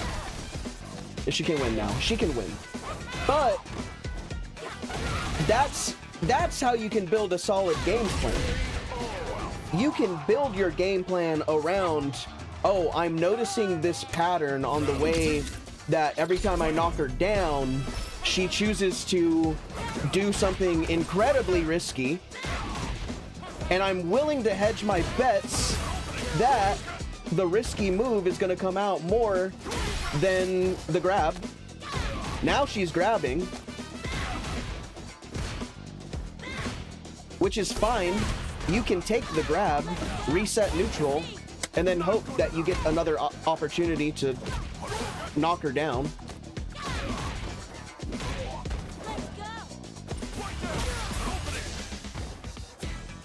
So now she's doing, now she's doing nothing but waking up grab. Now she was doing nothing but waking up grab, which I'm getting punished for it. And so the next thing that I should have done was like a meaty punch on her wake up.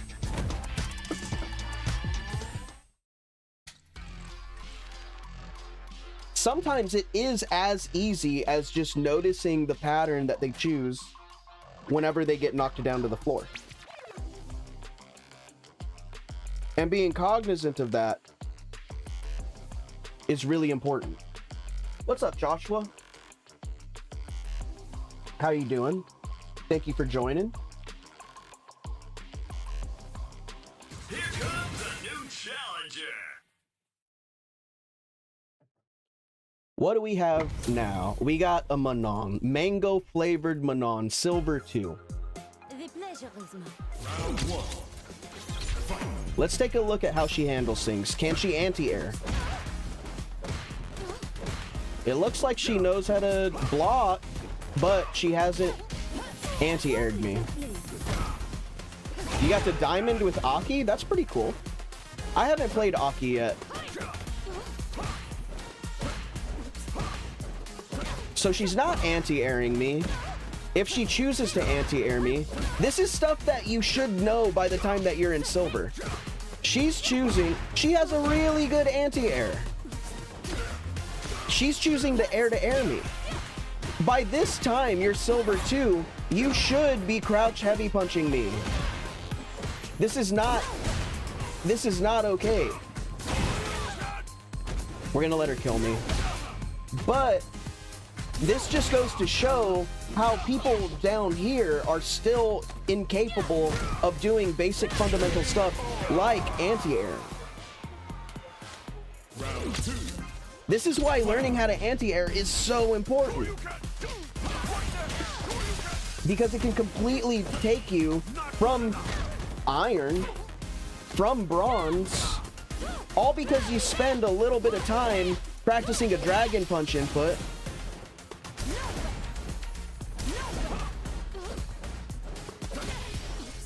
But this person is playing a grappler. Right? Like, it's not... She gets 5 medals and then she wins? I think this kills me.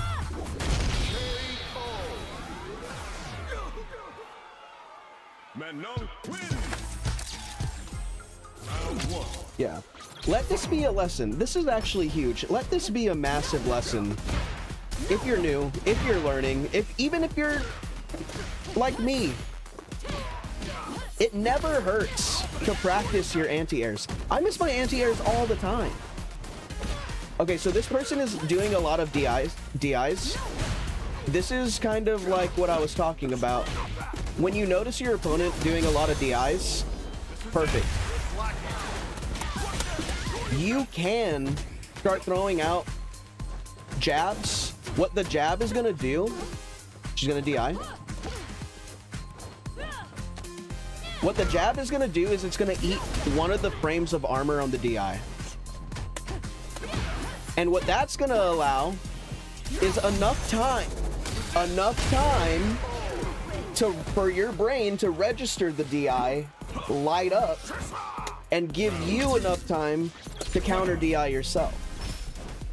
So you can, if you notice your opponent DIing, switch from medium punches and heavy punches and stuff, because chances are your jab on their block or on when you're pressuring them is going to hit their DI, and you're going to be able to get a solid little punish off of it.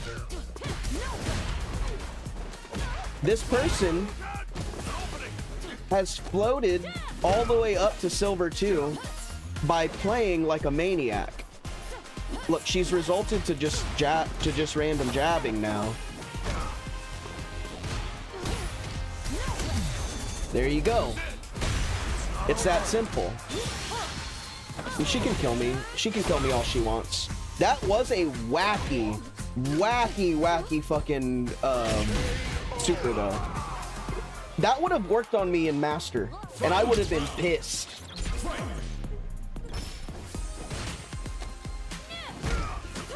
You gotta be ready for, just like that.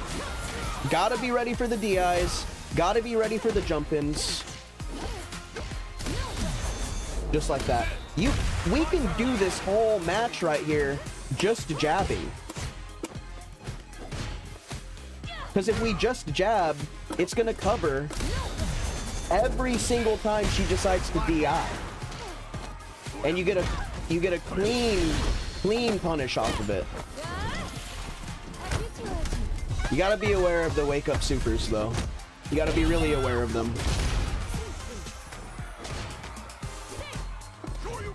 And she doesn't know how to anti-air.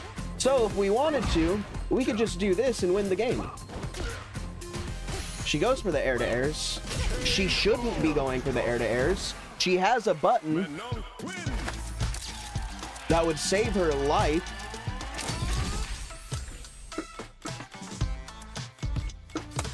Take me to the next opponent.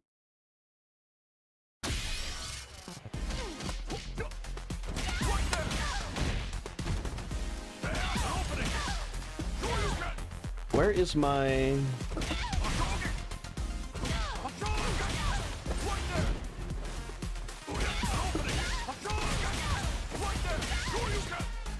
That is a very... That felt very, very... what's the word? Unoptimal. That's fine right there. What rank? You can do that at any rank, I think. I choose not to because I'm an honest Ryu player. We got Marisa. We can talk about Fireball game in this game. Oh, it's a modern Marisa with a 6-game win streak. We can talk about fireballs in this game. And anti-airs. No such thing as a modern Ryu player? That's a damn shame. So, like we were talking to Trip earlier in the stream, you can choose the game plan of I'm going to spam fireballs, but we need to remember the reason why we're spamming fireballs, which is we want to force a decision, which is usually a jump, because when they jump, we hit them with an uppercut. This is a viable strategy that has existed since Street Fighter 2. You just need to be ready and aware of it. If that's the decision that you're making, she's gonna jump.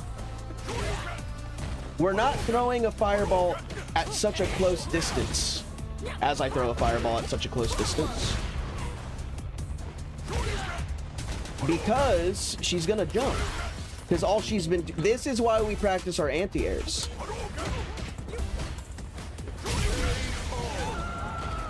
This is why we practice our anti-airs. Sorry, I did not mean to take her 6-game win streak away from her.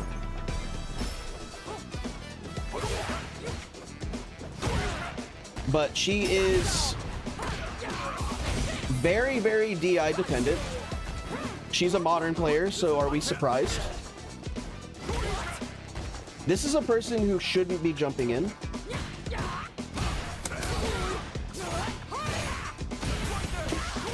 This is a person who learned how to play by jumping in.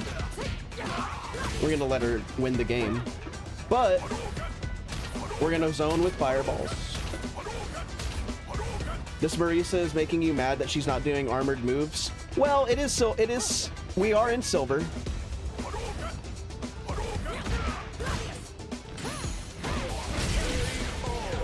There's an armored move right there. Yeah, she could get away with a lot if she were doing that. Instead, she wants to be jumping. She stopped jumping. She said, this isn't gonna work for me. I need to be more smart with the way that I jump in. Never mind.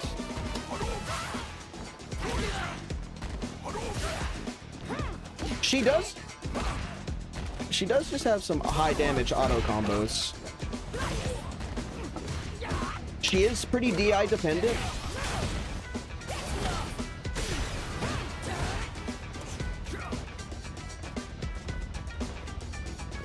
So the threat of the fireball can be just as powerful as the fireball itself. Remember that.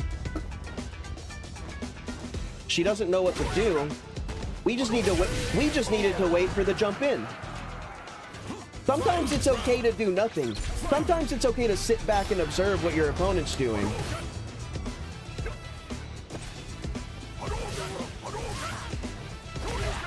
Sometimes they're gonna jump after the second or third fireball.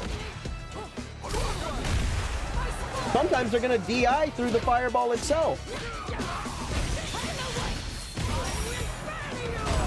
And then hit you with that auto combo.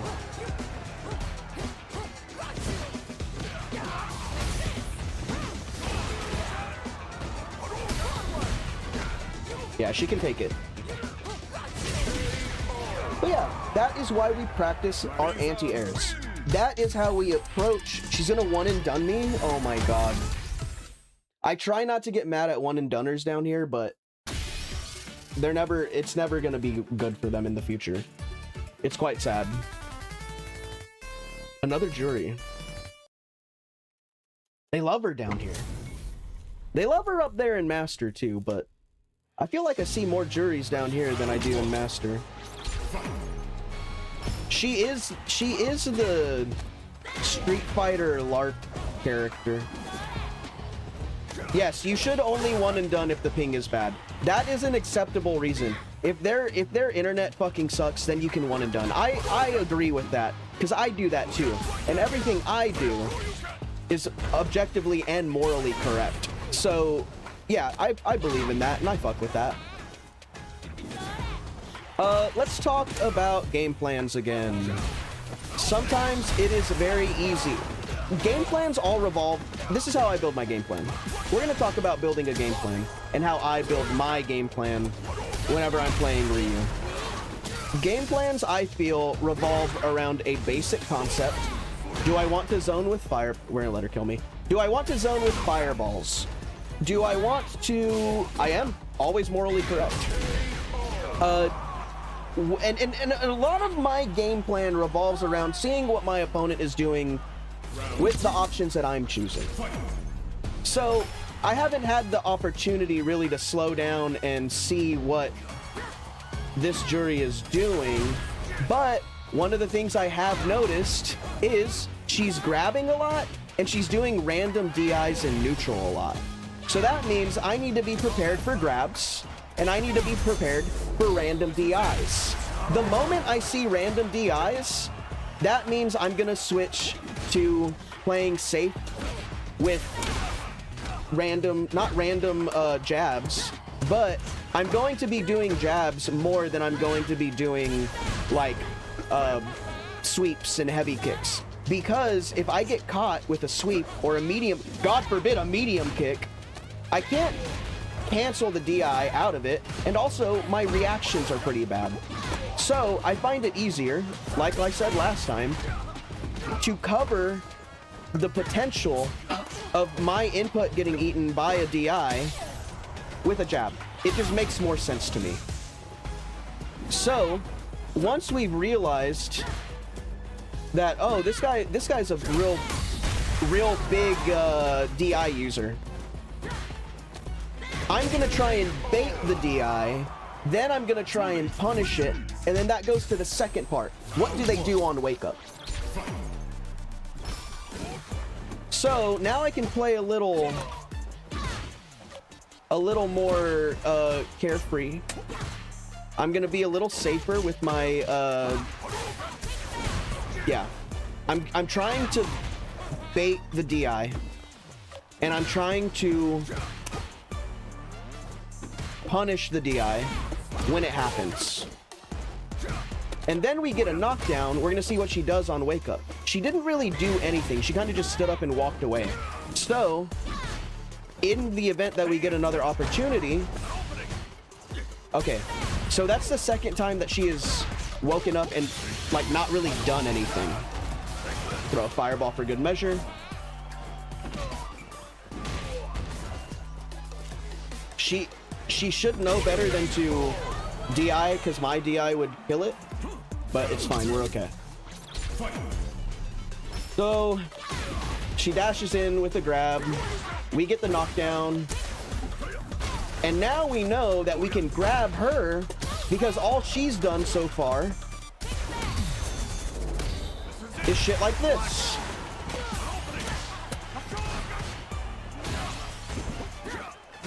You get a knockdown. She's in the corner. The chances of her DI are extremely high.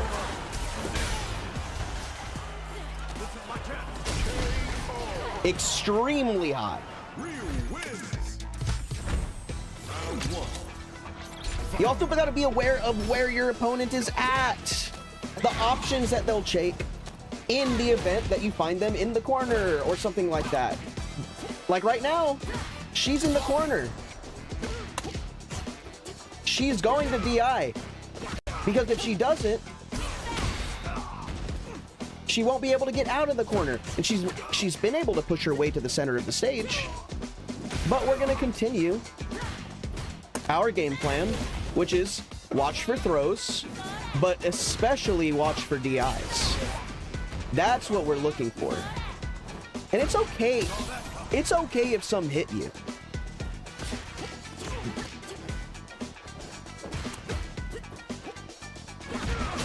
It's okay if you mess up, because the amount of them doing it compared to the amount of you correctly identifying it and punishing it for them should be in your favor. Sometimes not everything works out the way it's supposed to, but it's gonna take a lot less of these. Oh my god, I wasn't able to get the combo.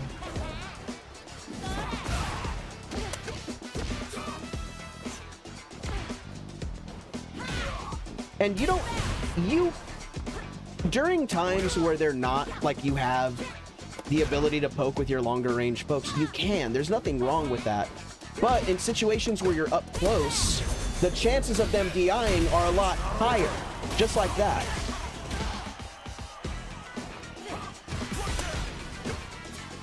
And then we're talking about burnout. We're in burnout.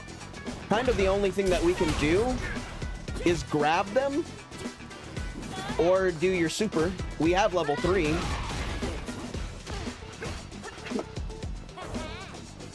You got to be ready for it.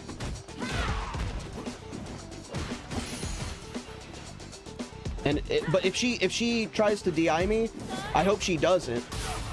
She will die.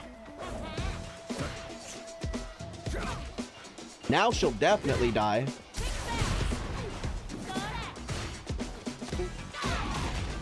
Good dash in grab. I was not expecting that.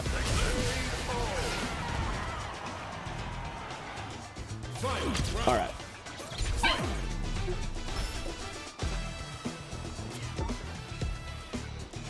Be aware of the DI.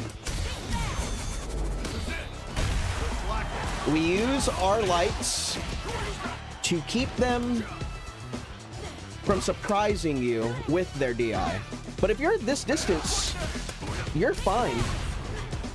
You're fine. If you're in poking distance, you're okay for the most part.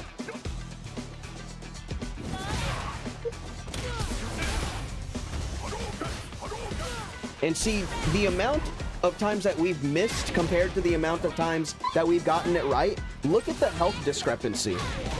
We're winning. We guess right one more time, she's done for. We're gonna let her win. But that's how you can kind of, down here at least, figure out what kind of game plan that you're gonna go for. I know the last game we talked about, okay, we knock her down, we see what she does on Wake Up, and then we punish from there. This was kind of different. Instead, we were punishing their mistake that they were making in neutral. The mistake that they were making in neutral was doing, like, random DIs that were unsafe, as opposed to choosing an unsafe option on Wake Up. And then I molded my game plan around that concept. I noticed, you notice what they're doing. Are they DIing a lot? Store that in your head. Are they waking up? Are they doing unsafe things that I can take advantage of? Pinpoint the unsafe thing that they're doing and punish it. So let's apply that. We're gonna play really passive and defensive. There's one random DI. There's two random DIs. This one got punished appropriately. Where's the third one? So now we know this guy's a big random DI guy. Big random DI head. And so we're going to react appropriately. There's the fifth one. And right now we're burnt out. There's not really much that we can do. But we can jump. We're neutral jumping instead. We're gonna let him kill me. We're neutral jumping when we're burnt out because we have no drive gauge to counteract the DI. A neutral jump will work just as well. But we're gonna continue the same game plan. A lot of times, you can let your opponent kill themselves. That's the thing. Opponents kill themselves. Now, sometimes your opponent has a brain. And I've noticed that his DI dependency had decreased quite a bit. That was the first DI in like 30 seconds. So, when your opponent adapts, then you can start playing a little bit more risky. I'm gonna let him kill me.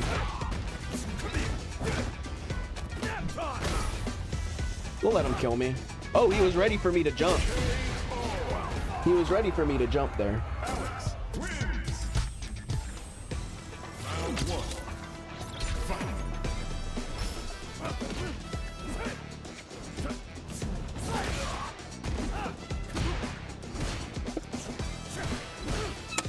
And oftentimes, what you'll notice is that people are willing to DI a lot when you're close to them. If we played this from like a distance, like over here, game would be way different. But Alex also wants to be in your face.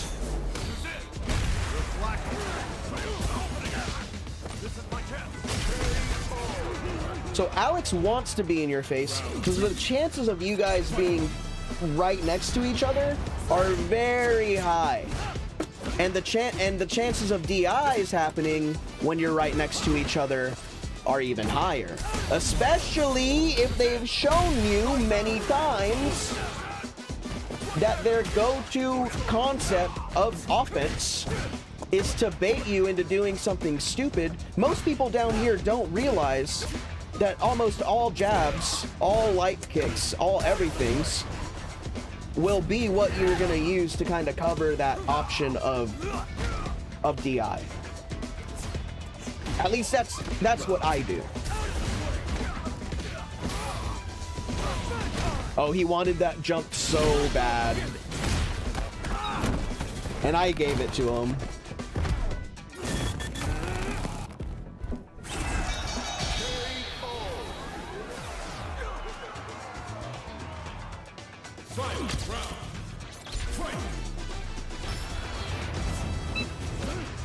A nice little jump in. Canny anti-air. This is another thing that you can do.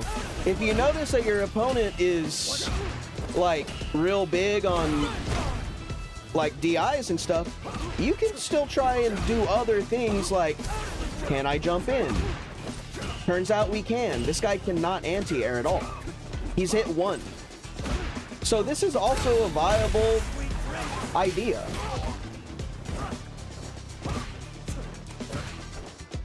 He knows how to block it. He knows how to parry.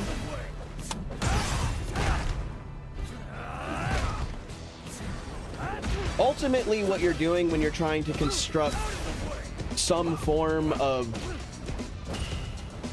offensive game plan usually revolves around your opponent's bad habits. At least down here. I'm gonna let him kill me.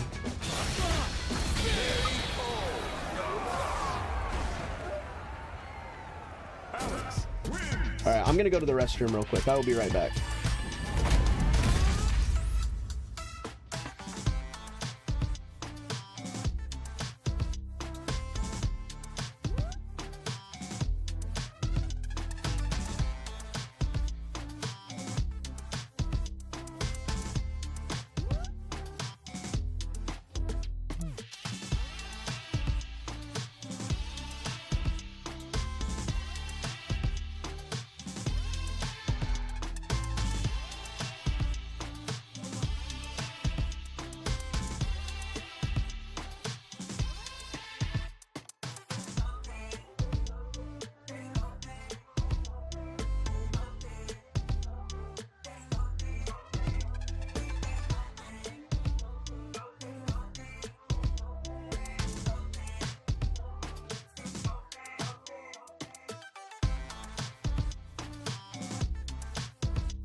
All right, we have return.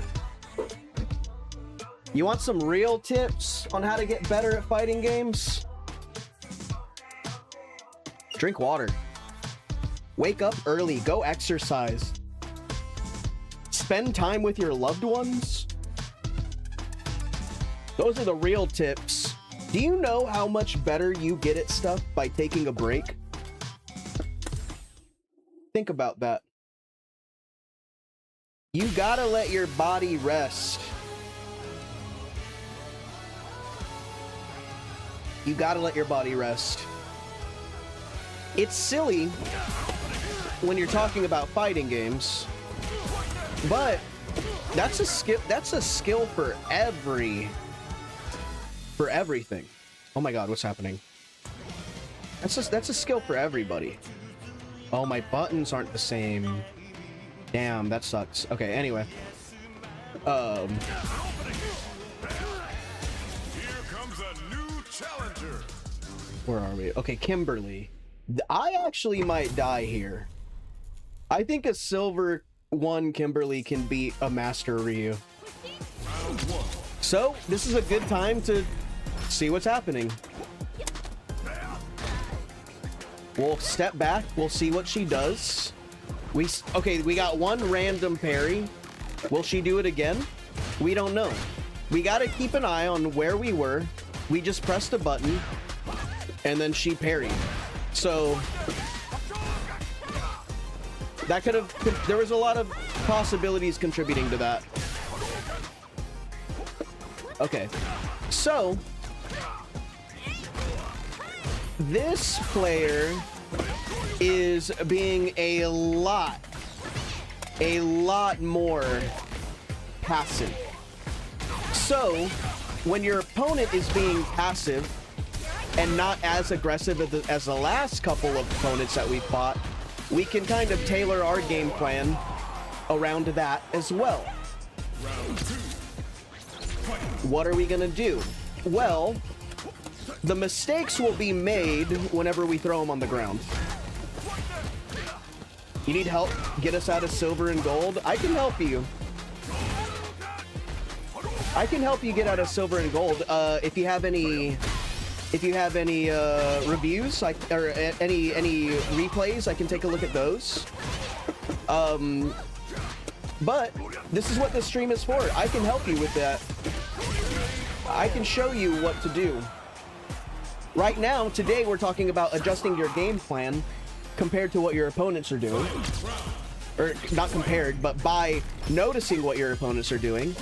Like I said, this Kimberly is very passive.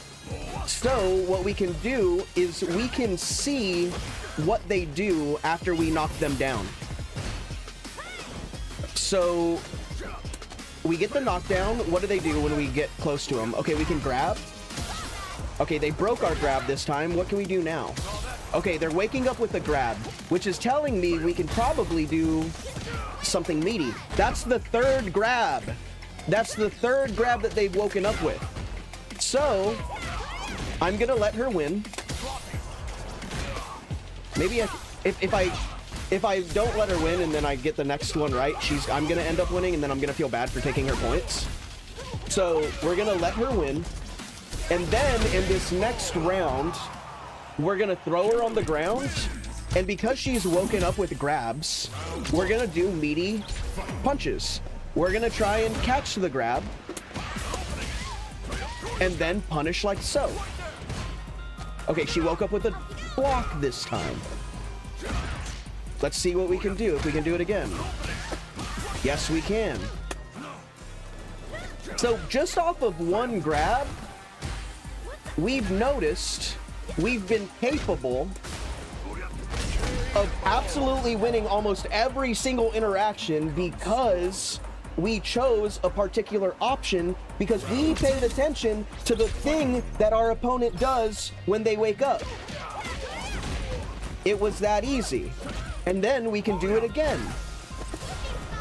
That time, she tried to wake up with a DP.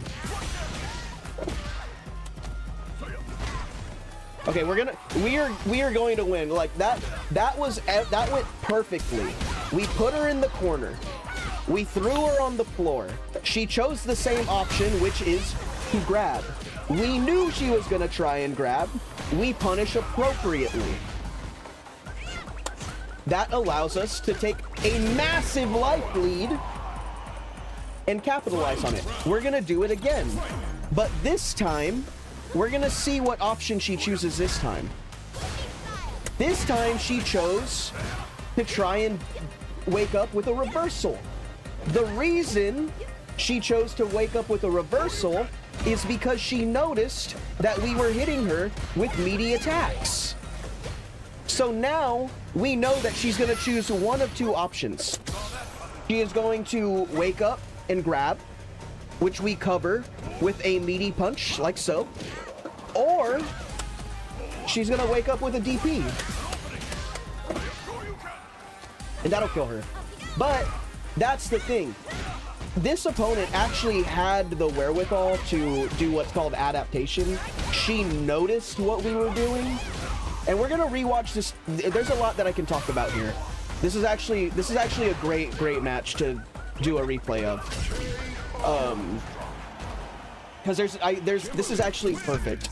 Because this was a situation where we were able to know what she was doing, and a situation where she noticed what she was doing wrong and then started trying to correct her mistakes. Unfortunately, we guessed correctly every time, which made it look a little unfair, but that's how adaptation works, because it goes both ways. In a fighting game, when you're down here, this applies to every single level, okay? This is gonna happen every single, no matter if you're iron, no matter if you're master, you can apply this concept to any rank whatsoever. Because it's built around building your offensive, like, game plan, right? We noticed that in the first couple of games that we were playing against this Kimberly, she was being very passive, which allowed us to play more aggressively, which is why instead of playing the way we were playing with the other our other opponents who were being way more aggressive, we kind of had to take the lead here. And we kind of had to make our own, we had to make them mess up instead of letting them mess up themselves. The last couple of games, we had overly aggressive opponents that were just pressing random, like DI randomly in neutral. And then we were able to take advantage of that. And we were able to say, okay, I know this person's going to do a random DI in neutral. That means I'm going to have to play a little bit more defensively. This is the complete opposite. This is, I gotta be a little bit more aggressive and make openings up for myself. So, what I chose to do was focus on the knockdown. There were a bunch of other things that we could have done. I chose to focus on the knockdown because you can see the results really fast. And also, thank you for the compliment. I really appreciate it. But we can see right here is where it begins. Look at this over here. Pay attention to this right here. She is trying to grab. You see the light kick and the light punch? This is on wake up. She is on the ground. We're gonna move a couple of frames, and she is actually mashing grab. She is mashing the fuck out of grab. And because of that, look at that, she's mashing grab again. We're able, you can see the startup of the grab animation happening right here. And the beginning of my punch. But my punch comes out faster. And because of that, we get the hit. She's trying to grab.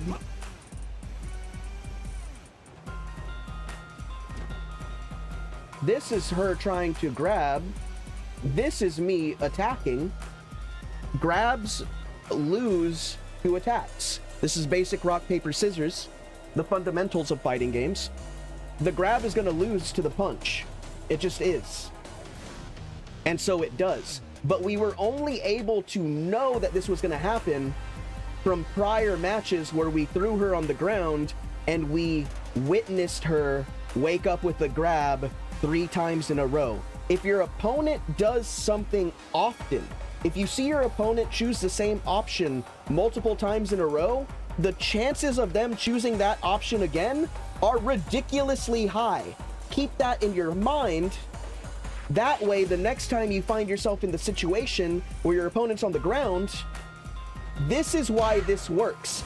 This is why this works, because we gathered information and then we said, okay, well, what beats grabs? Punches. So we're going to punch her every time she wakes up, and then we're going to be able to get a massive punish off of it because of her bad habits, which you can see happen right here. And then she wakes up and she blocks, and then she gets the grab. So she somewhat like makes the correct choice, and then we get to do it again. There's the other grab. What's gonna happen? She tried to wait. What happened? She tried to, let's take a look. She actually didn't press anything. Hold on. There we go. What happened this time?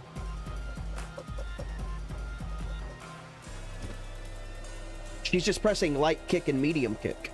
So this time she's actually pressing buttons. The buttons don't come out, and then she gets hit with a meaty attack. So she didn't even try and grab. She actually woke up trying to attack, and our option covered both grabs and attacks. This is a great option to use whenever your opponent is on the ground, because not only does it cover attacks, it covers grabs too. That's 2 options that your opponent can choose that are being beaten by one of yours. If your character has a meaty, learn it and use it, because this can take you way, way high into higher ranks if you understand how to use them. So we get another big punish off of that. And this time we gotta, and now we have to play a little bit more defensive because we're burnt out.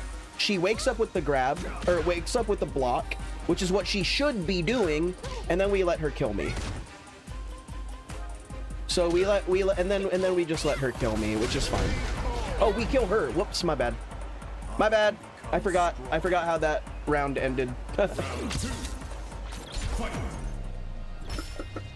But let's see what happens this time. And note, she goes in for the grab on my wake up. You also got to pay attention to what they do on your wake up too, but that's not really what we're doing. She saw the drive gauge light up. This is what happens here. Let me explain. Sometimes you don't have to do anything to your opponent. Sometimes you don't have to do anything to your opponent. Sometimes just the threat of your opponent seeing me light up in this drive rush blue, what this registers to my opponent who's on the way, who's mid get up right now, is, oh shit, he's gonna rush at me. What do I do? Well, obviously the correct answer is to wake up DP, is to DP as fast as possible, because as soon as I get in this area, this DP is gonna hit me.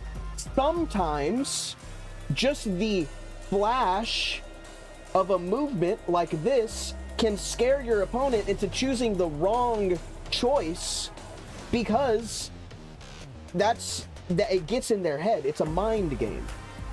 Now, granted, I want to make this very clear. I was trying to drive rush in. I made a mistake. The drive rush didn't come out, but it scared her into doing the wake up DP. You see her put in the uppercut right here, and then she gets punished for it, and that's just kind of a bummer. Sometimes it happens.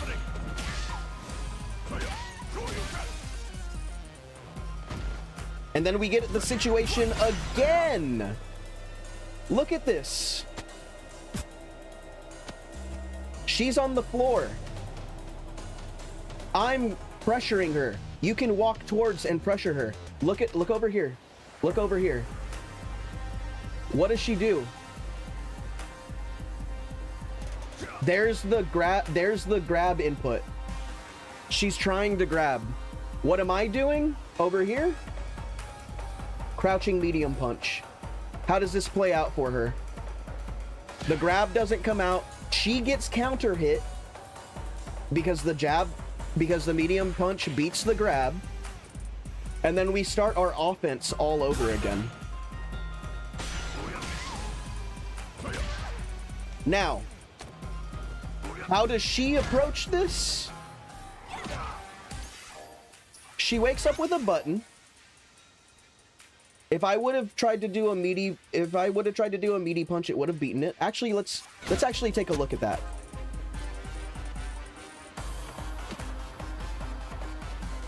Put her on the ground again. We're gonna switch to player control.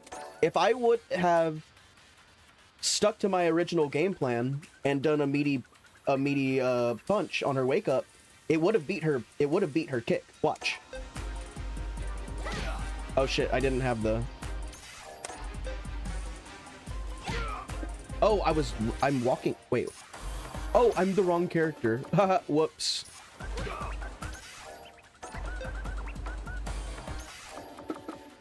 Wrong character. There we go. You gotta time it a little bit better. Oh, does that not? Oh yeah, it does. It's just a different timing.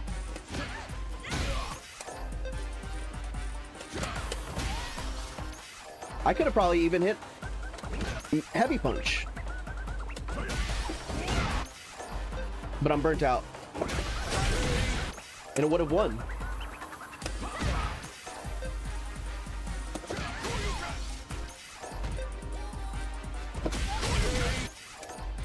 So if I would have chosen a different and also you can just block. You can just block. That's okay too. So that's massive. That's very important. The other thing I didn't get to mention is that later on in that match, we saw our opponent stop waking up with buttons and stop grabbing, and she started using her DP.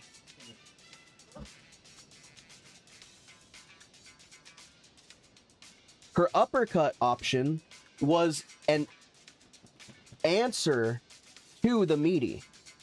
She could have just blocked, but the uppercut beats the punch, and it allows you to continue like a nice little punish.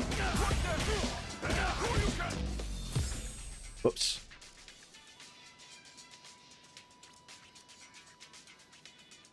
Also, remember to drink water.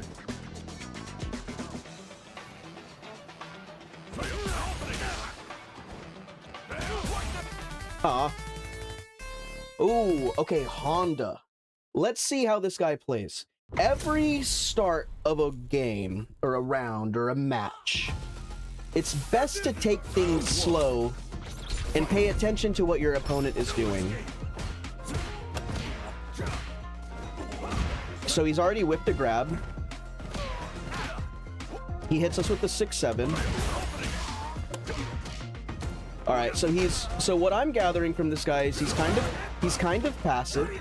That was the first headbutt of the game. Will he do it again? You gotta be aware of what your opponent wants. And there's the first DI. So what I'm gathering from this guy is that this is probably, I'm gonna let him win. This is probably gonna be a game where I'm going to be kind of trying to stay at a certain distance from my opponent and pressure him with my long range normal buttons. Something like my standing medium kick, my crouching medium kick, my standing heavy punch. I'm gonna try and be kind of at this distance where I can pressure with these buttons safely, and if he does something unsafe, I can probably punish it.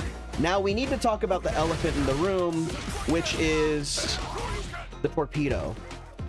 We just need to be aware of the torpedo, and when it happens, we just need to parry it. That's what I'm gonna do. So I'm gonna stay at this distance. I'm gonna try and parry what I can, and I'm gonna try and poke from long distances like this. Now we're burnt out, so now we gotta be a little careful. I'm jumping into the air because I'm trying to not get hit by his torpedo. It's very dangerous. It's very possible. And the pressure is scary. But we've ended up being able to deal with it. We got our drive gauge back. And we're gonna let him, we can steal this round. It's fine. We can steal that round. There's a lot to talk about in this particular match too. So we got a couple of things on our mind here.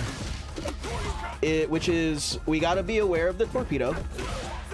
We're trying to stay a safe distance away from him.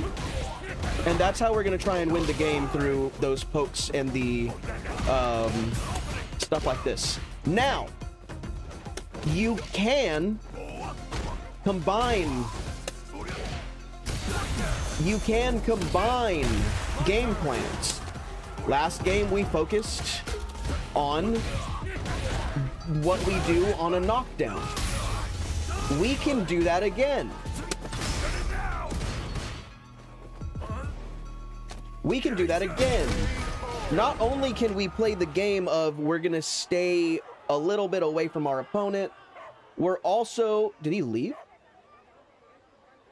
We're also gonna play the game of whenever we knock our opponent down, we're gonna see what they do. You can combine those two things, and then you become a fucking monster. And then nobody's gonna want to play with you. This guy doesn't even want to play with me.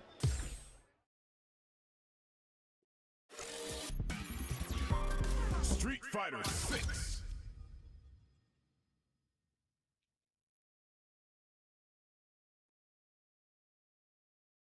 Capcom, can I play the game, please? Pretty please, Capcom. All right, we're back, I guess. All right, take me to the top.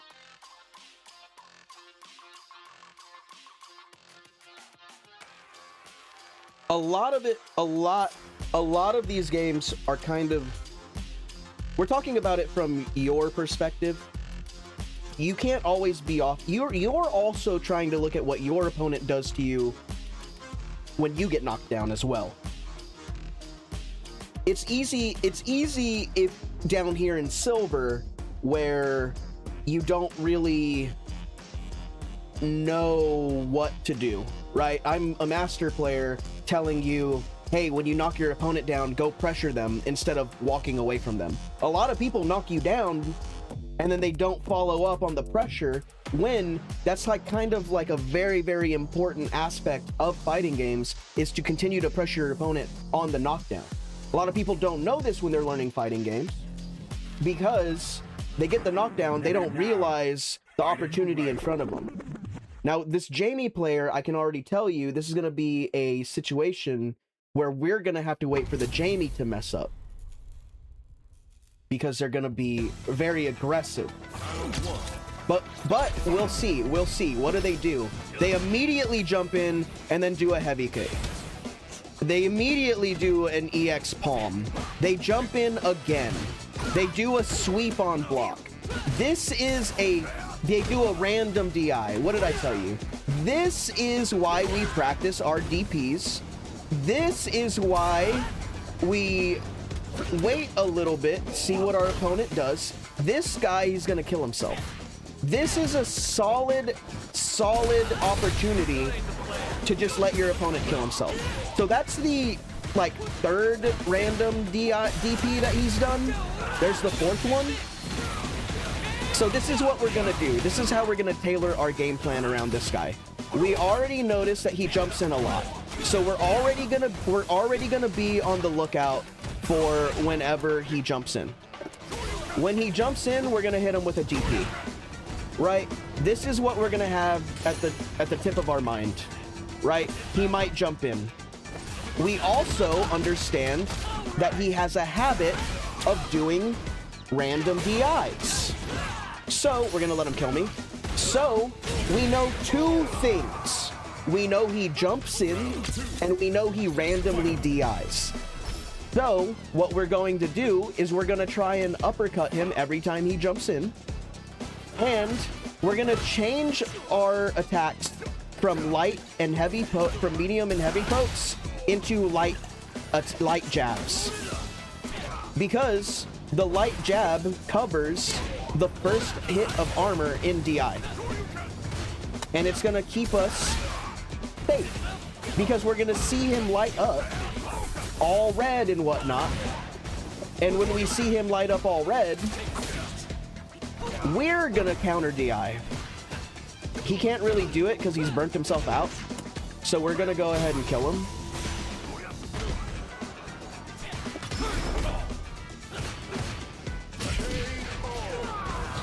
Blocking will do you so good if you learn how to block. So there's the random punch. We gotta wait for the DI.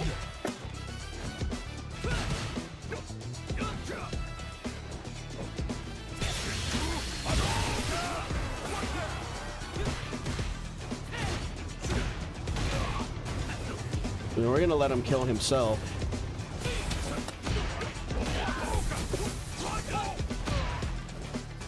No DIs yet, but lots of jump-ins that we've missed.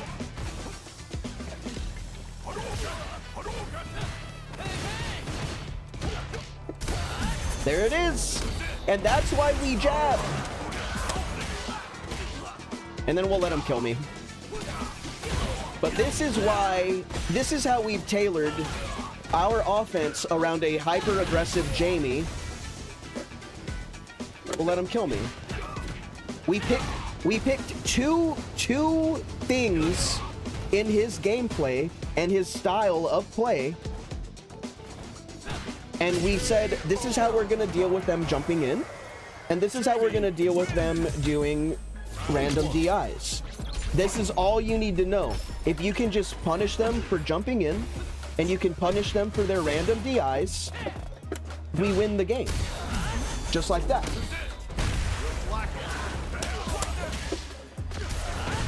And there's another random DI. And he's out of DI. So he's out of DI, he's gonna start jumping more. Because he is what we call DI dependent. All he knows is how to DI. He's relied on DI too much, and he has never been punished for using it. And now he's afraid of me. Now he's just scared of me. He said, oh, I don't want to fuck with this guy.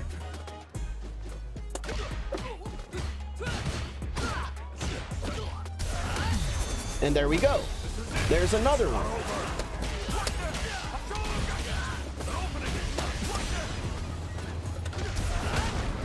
And now I'm gonna die because I'm burnt out.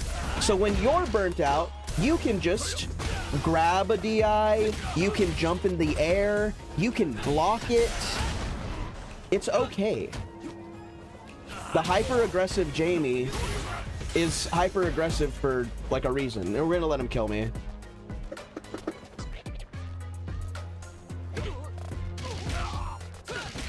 We'll let him kill me.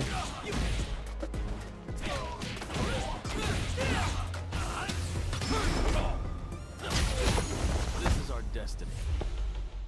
My secret art gets got.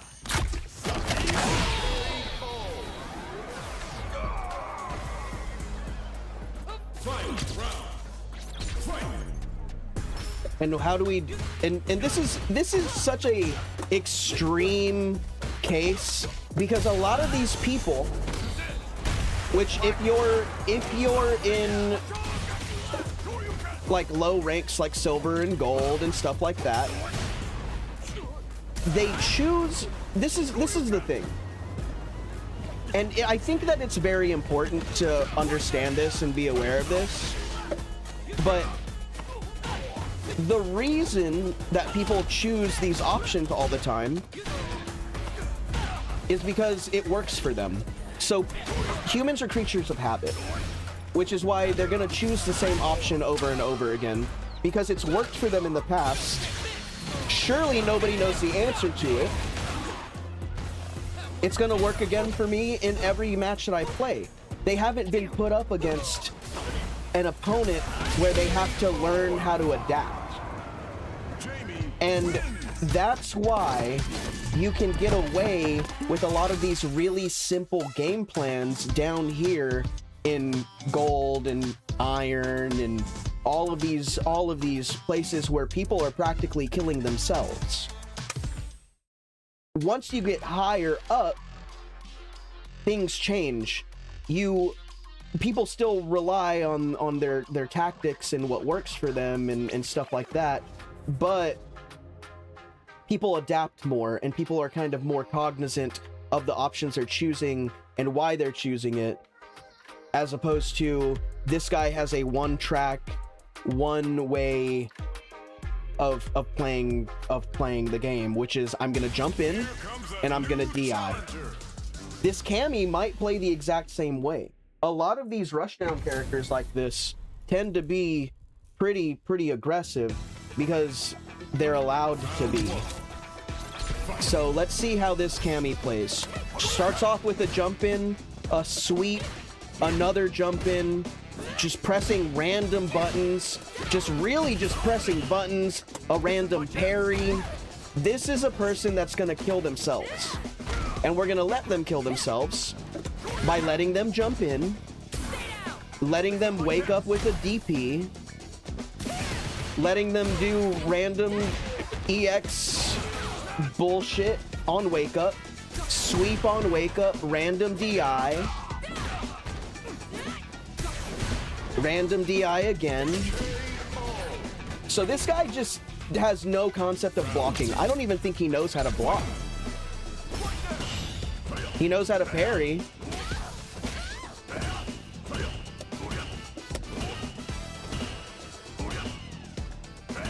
He knows how to parry.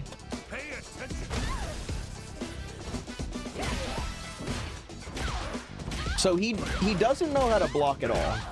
He can be blocking, but he's choosing not to.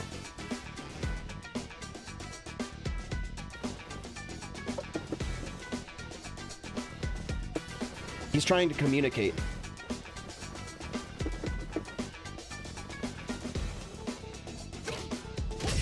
He has given up because he got he's probably gonna leave. Yeah, so we shattered somebody's fragile ego. Not on purpose, and I wish I could give them their points back, but because all they did was mash buttons, they haven't learned how to properly play the game. And what they probably thought I was doing was like OP as fuck. They're like, why is this guy just mashing heavy punch over and over? Wow, how do I beat this? Well, that's where you have to study. That's where you have to learn how to block. That's where you have to learn that, like, it's really not that safe of an attack. You just choose to mash buttons, and that's why you lost.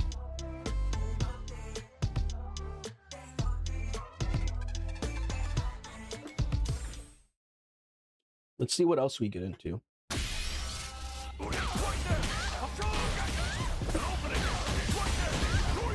Oh, I missed it.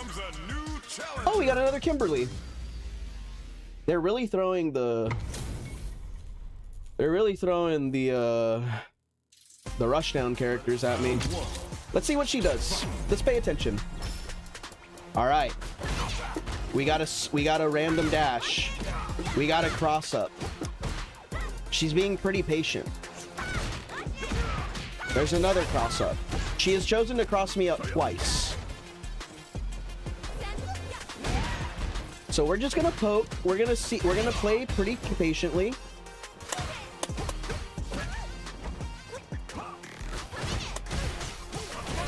Yeah, so she's using her sweep a lot. She's using her...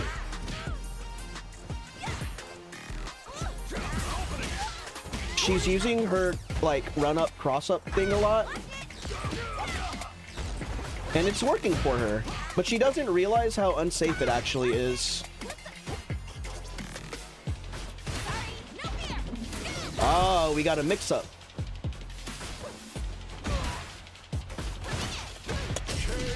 Yeah, we got a mix-up. So, she's aggressive, but she's not too aggressive. But she's choosing things that are pretty unsafe that will get her killed if she keeps doing it.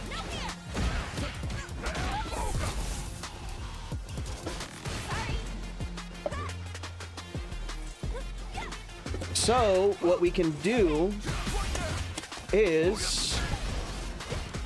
Okay, so she's waking up with a button. Okay, she woke up jumping away. Yeah, she's being really passive. So this means that we can be really aggressive. Oh, I missed it. So, if we can keep just like pressing... These buttons aren't random. Alright, we're gonna let her kill me. So, this is how we're going to approach this fight. We are going to, once again, let them kill her, let them kill themselves. They like to be pretty aggressive from a distance. They are going to sweep at me. They are going to run up at me. They are going to try and cross me up. And they seem to be, they seem to like grabs a lot. So... we're going to kill them based on this information that we got, which means we're going to throw random light punches to try and cover the sweeps. We're going to jump whenever she runs up at us. We're going to try and capitalize on knockdowns. So she broke my grab, which means we haven't tried doing anything meaty. So we're gonna try doing meaty stuff.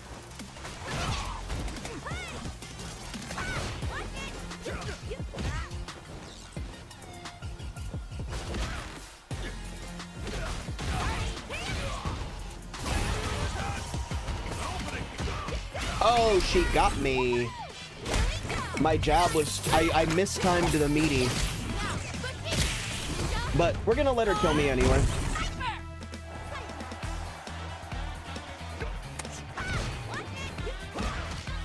Oh shit, yeah, she needs to kill me.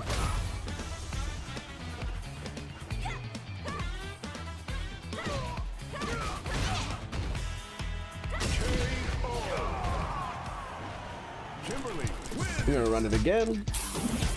Oh, she one and done me. So next time we run up against Zeke, we are going to utterly obliterate her. Because we're not teaching people how to, we're not allowing people to one and done down here. It's despicable, cringe behavior. That combo is so fun.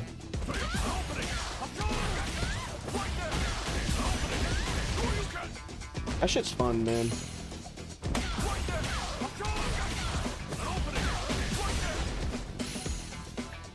Oops.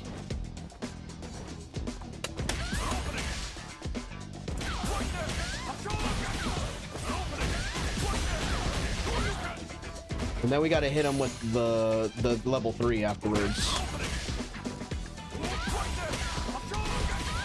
Damn it.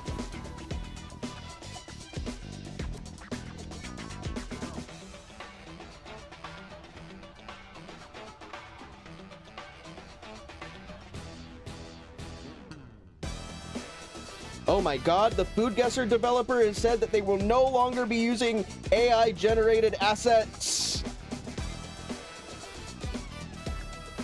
This is huge!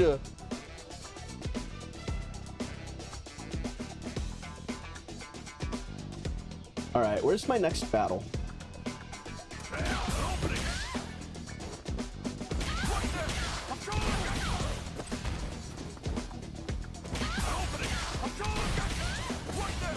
Whoops. Where's the other one? Right? It's like something like... Wrong one. Oh, yes.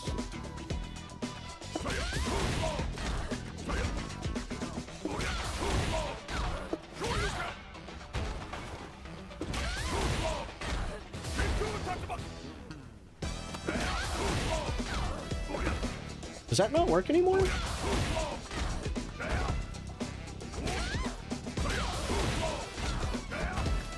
No way.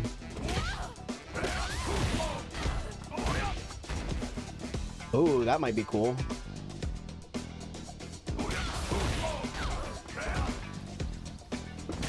Here comes a new challenge. All right. Ken. Ken infamously loves to kill himself. So let's approach this with a calm and open mind. Let's try and be nice. And let's see what happens.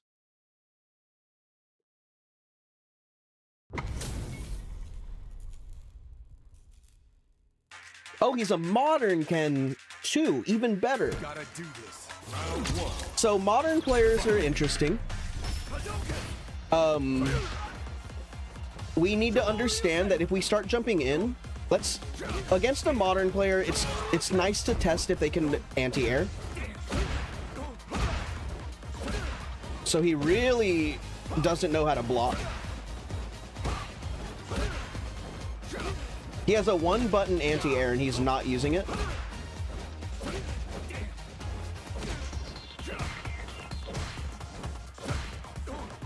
So here's a lesson.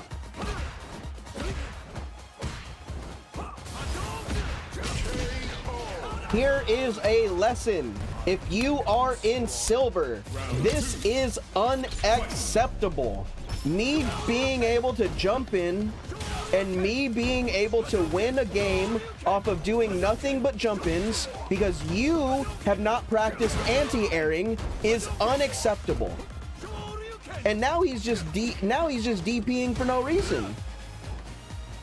Because he thinks I'm going to do it. This is way better. This is way better. Now he's DPing me the way he should be. He doesn't realize that he can DP me this close.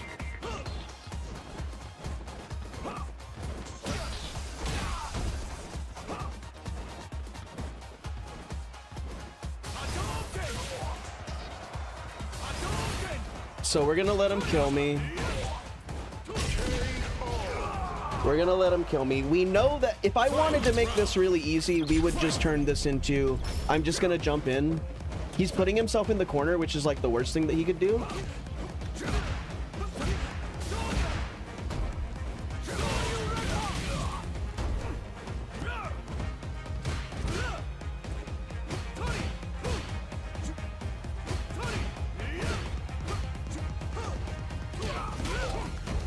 All right, what else can we do though?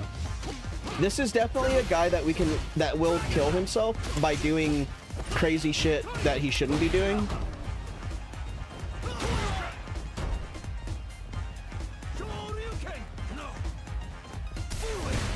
There's the random DI. If we really wanted to win this game as easy as possible, we could just jump in again. Because he does not know how to anti-air. It's so unacceptable. This probably kills me.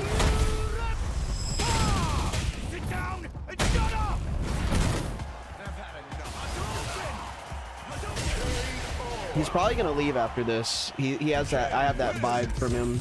Oh, he went for the rematch. All right. So he's teabagging me, and he doesn't want to do that because I will make a fool out of him. I'm going to give him an opportunity.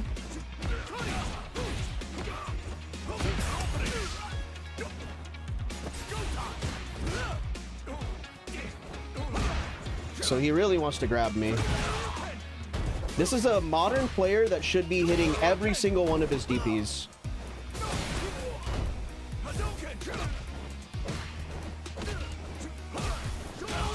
There we go.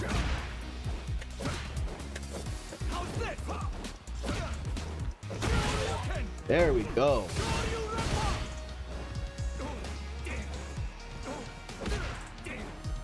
Why is he trying to grab me? So he's trying to grab me for some reason. I don't know why.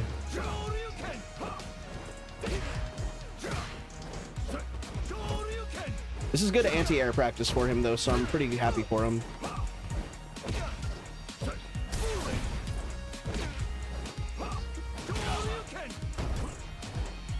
Come on, get me, hit me. There you go. Round 2. There you go.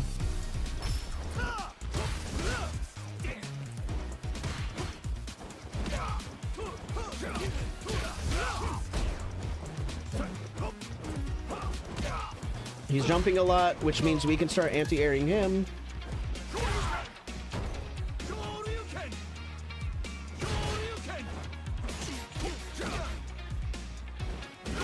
We can just DP him now.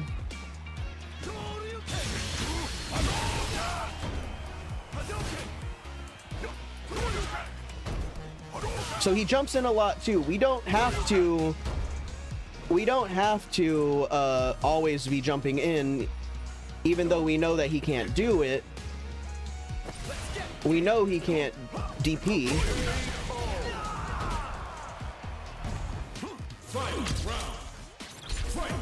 We can also just pay attention to the fact that he jumps in too much, which is something that we could take advantage of.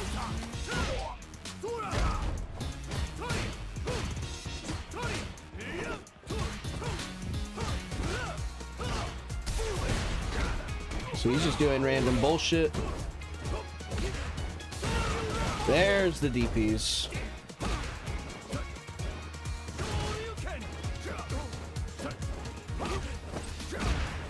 He needs to be trying to DP me.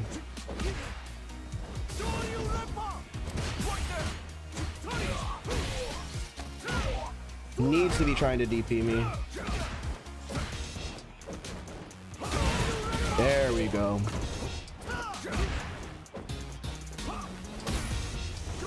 Nice. Pay attention to this, guys. If you need to be hitting your anti-airs. Go into training mode, do something, but practice your anti-airs. It is so important. Because you shouldn't be in silver and you shouldn't be losing, especially if you're a modern player. Go into training mode and just see how your character works.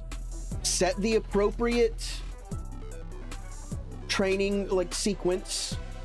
Get a friend, have them jump towards you over and over again.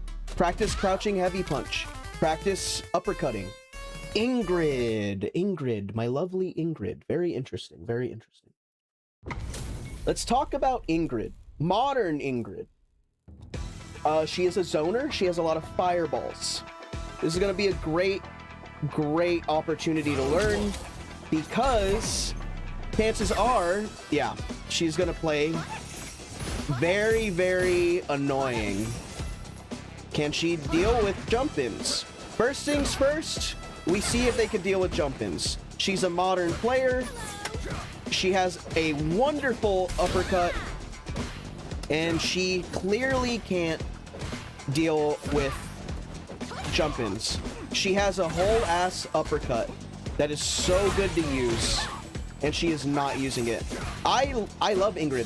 Ingrid's one of my favorite characters in this game. She is so goofy to play. She is so fun.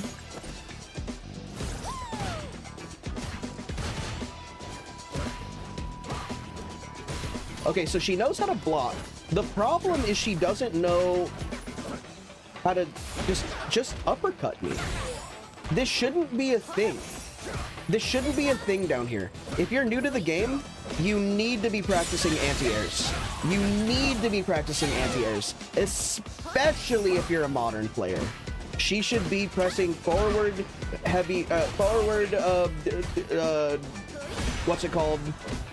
A bunch. She's doing a great job at blocking, but she should be hitting me with her uppercut every single time. So now that we know that she doesn't know how to play the game, we'll let her kill me. And then we're going to see if there's any other holes in her gameplay. Because the chances are people down here aren't good at anti-airing. It's just kind of how things go. So let's see what else we can do. She jumps in. She jumps in. Oh, now she knows how to use it.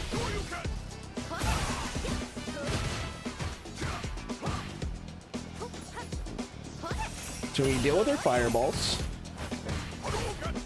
This is one of those characters that you have to kind of play at a distance and then kind of poke at them with like your long range buttons.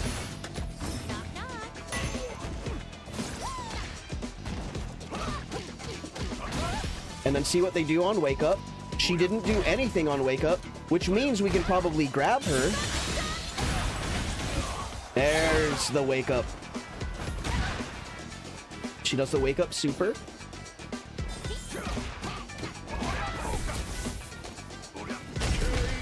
So because she doesn't do anything on Wake Up, we were able to grab her a lot.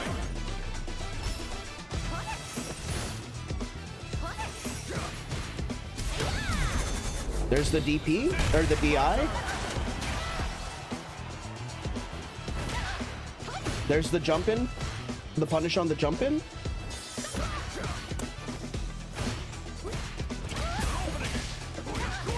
That time,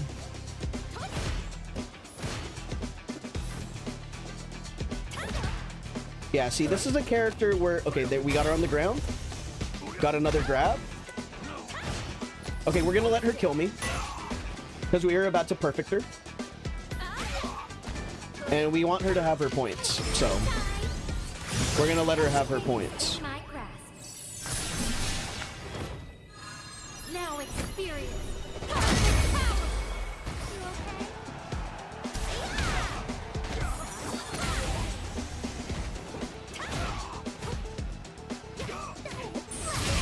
There we go. There we go. Do the rematch. What else can we glean? This is a character that we are dealing with fireballs. She's gonna be throwing fireballs and zoning a lot. This is kind of one of those characters you want to be at a distance. That way you can cover a jump in. If you read a fireball, you are able to jump in and then punish her appropriately. Wake up with a grab. So she doesn't wake up with anything, which is why we've been able to grab her so much. And she's been able to grab us so much. There's the DI. Unfortunate punish.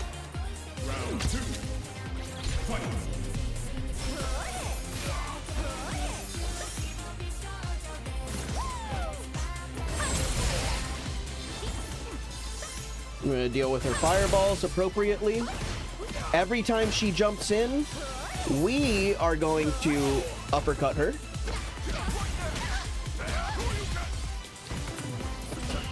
Which is crazy. This is a modern Ingrid.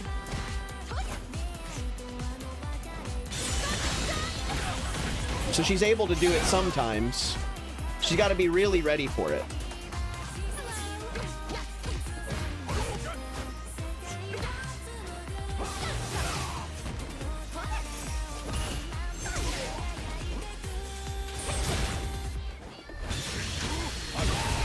That was supposed to be a different move, but sometimes it works.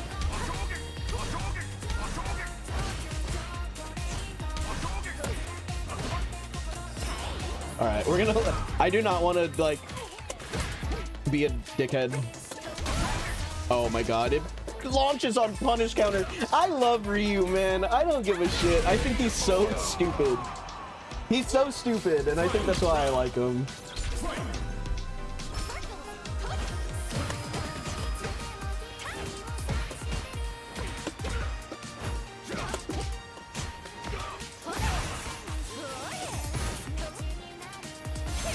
So, the way I'm approaching this is I'm kind of trying to keep an eye on when I think she's going to do a fireball.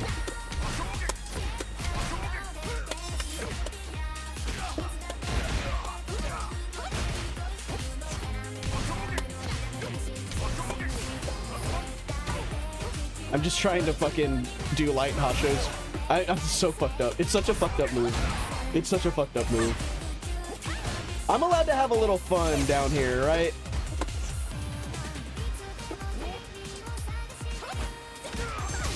I'm allowed to have a little fun down here.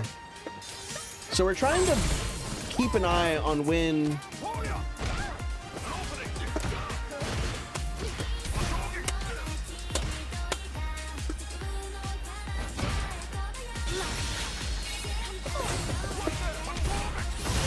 Oh no!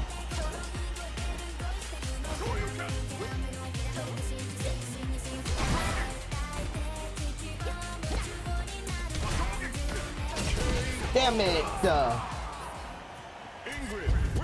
Alright. Run it back. Take me somewhere else. Take me somewhere else where Ingrid's not involved.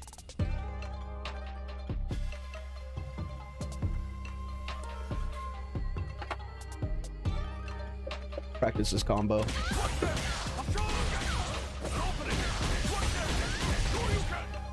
Oh, so close. Oh, fuck, I fucked up.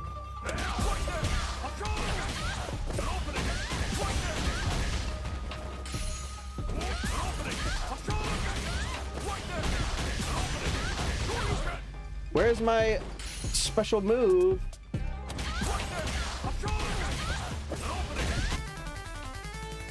Oh! Fun! Another Ryu. This is gonna be pretty educational, I think. Shifter XD3. First, we're gonna look at how they start playing. Random drive rush in, heavy punch. Random donkey kick. There's the first jump in. So he's a little aggressive. We've seen a jump in. We've seen 2 jump ins. He's not too aggressive that we can't really play the way that we want to play. But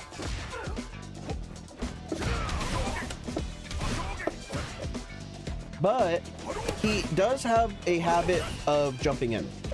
So we gotta keep an eye on that habit. And we've seen that he likes to throw fireballs. So the next time we see a fireball coming out, or we think a fireball's gonna come out, we can jump in and start our offense. There's the donkey kick. There's the fireball. Oh, he tried to uppercut us.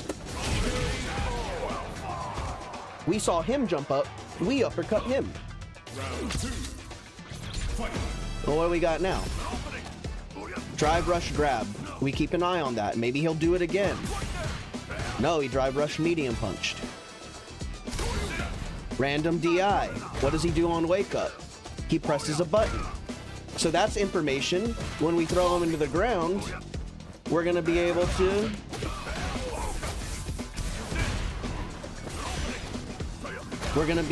do a meaty punch.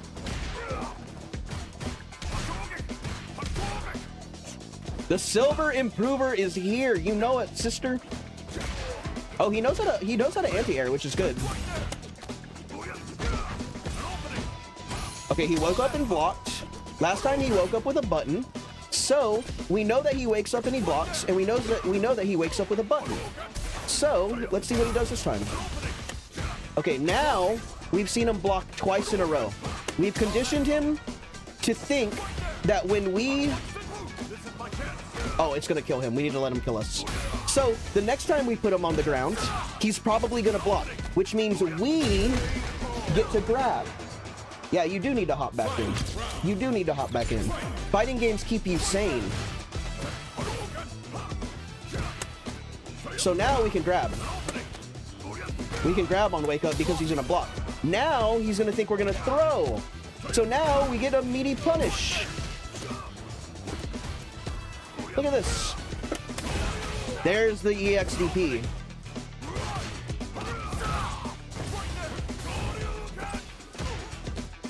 So now we bait the DP. No, he woke up with a button. This guy knows how to mix up his wake ups, which is really, really good and really important, and it will keep you alive. We need to let him kill us now.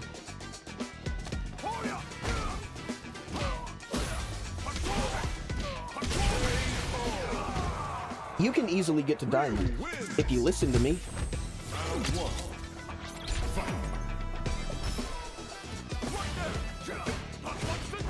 All right, now we're gonna grab. Now we're gonna meaty punch. Now we're gonna bait the DP. No, he woke up with a grab.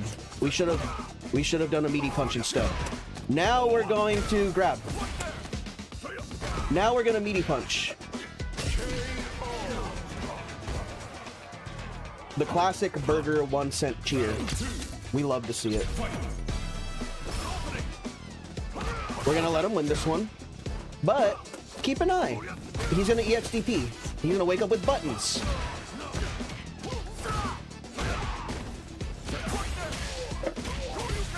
We're going to overhead. We're gonna throw him. Okay, we're gonna let him kill me.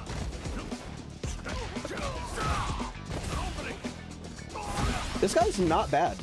He's not bad. He could be a little bit more patient. He could space with buttons a little bit better. I'm noticing a lack of crouching medium punch. Oops, I didn't mean to... Oh, okay, cool. He can kill me now.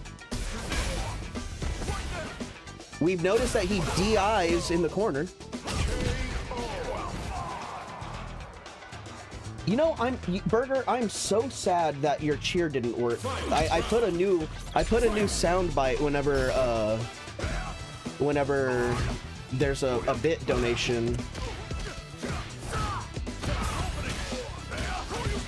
All right. He woke up with a grab. We could have meaty punched. We chose the wrong option. But sometimes it is a gamble. Sometimes it's a gamble. Okay, we'll let him kill me now. But yeah, it's really simple. If you pay attention to what your opponent is doing on wake up, you can... It's supposed to play this.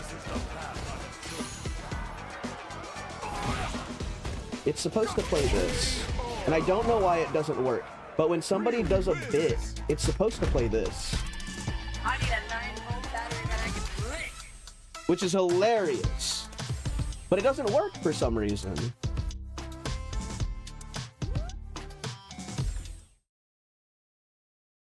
I don't know why it doesn't work. It's the funniest thing ever and it doesn't work.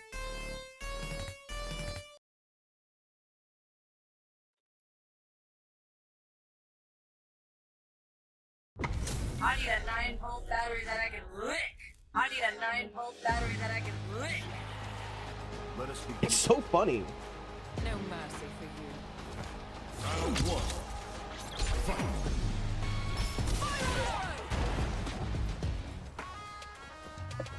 That's so fucking funny. Alright, so what's this Cammy doing? This is a modern Cammy, bronze 5. So she's going to play the way that a bronze is going to play. So this is one of those fights where they don't know how to anti-air. They know how to grab in the sky. That's pretty good.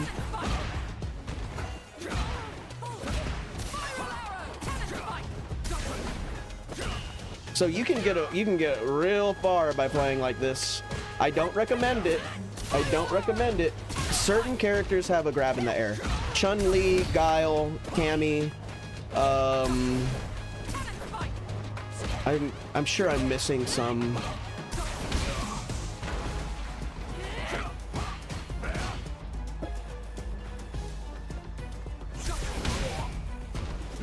So it's pretty obvious that people don't know how to.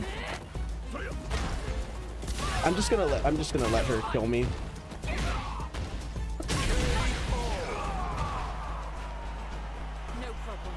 Not characters with like a lot of air moves, just like specific ones. Check your local listings and see if they have it, but if your character has an air grab, chances are you know.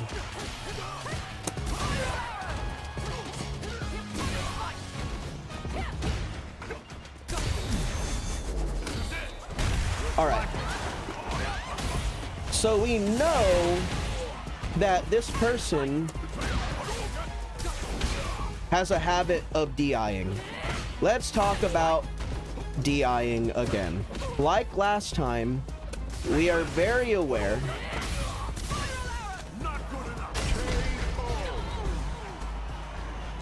which is weird because Alex should have an air grab, and I guess he technically does, but it's his DP.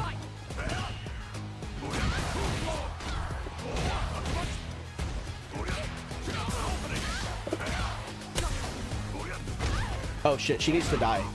We need to kill her. We need to let her kill me.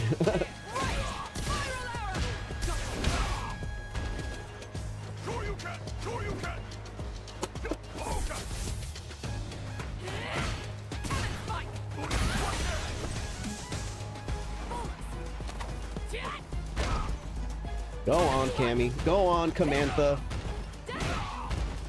Beat my shit in. This is probably her level up game. Oh no, she's at 46. We'll give her some free points. We'll give her some free points.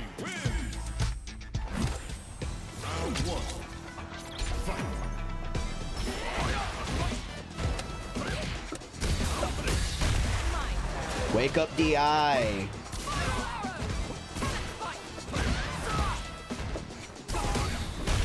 Wake up, DI, ladies and gentlemen. Give it up for Wake Up, DI, everyone.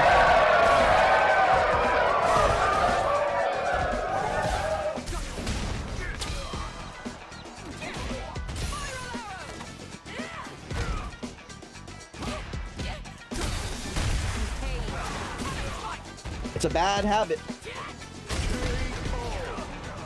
If you don't know how to handle random DIs, now that we know that she likes to DI, we're gonna change our game plan. We're gonna do lots of lights. We're gonna do light attacks. Because what light attacks will do is it's gonna hit the first hit of armor of the DI. And it's gonna give you a little bit of leeway. It's gonna allow you to do some pressure.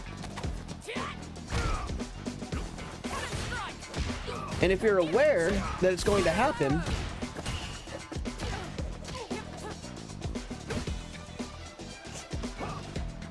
normally DIs happen when you're right next to your opponent. Wow, that was a really good air grab.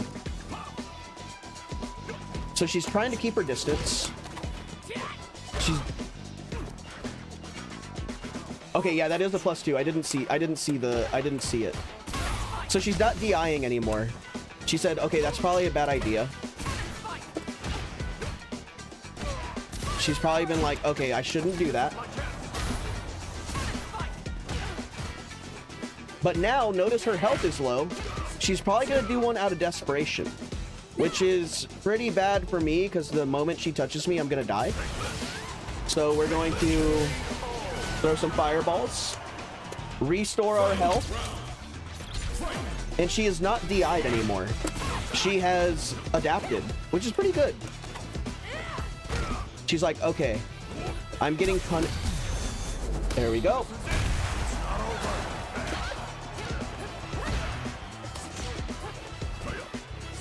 Kind of got to be careful.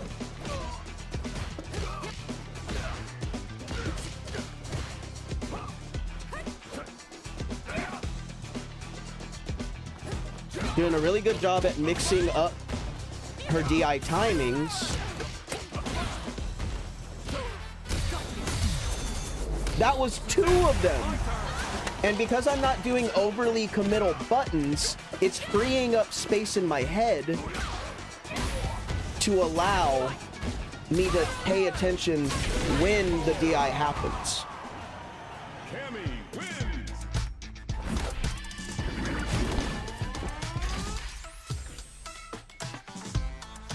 Give me 1 second, y'all.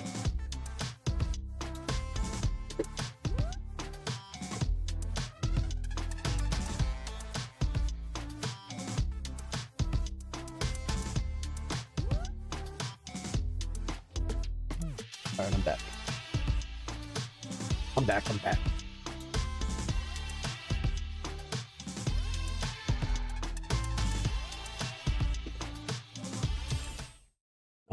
back. I'm just playing.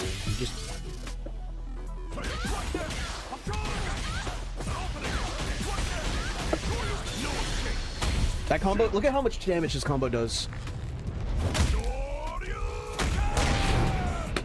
Ryu hits like a truck. You want easy wins? Play Ryu. It's disgusting. I love Ryu though, man. He's so goofy. He's so strong.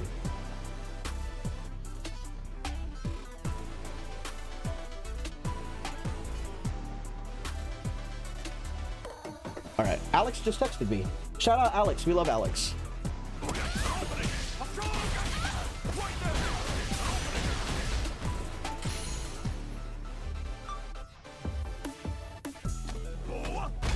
Can you do your combo from player 2 side? Whoops, wrong button. Uh-oh.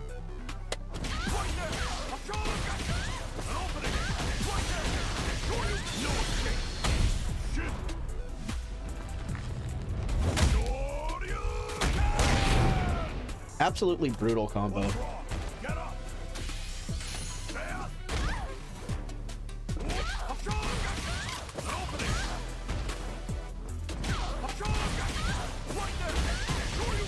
That's a good one too. Ken! Is this the same Ken from earlier? I hope not.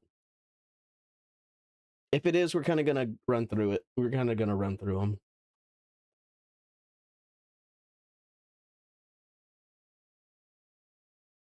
I think it is. I think it's the same Ken from last time. Yeah, it is. Okay. He's on a 2-game win streak. You gotta do this. Come on. Round 1. I think this is the guy that teabagged me too.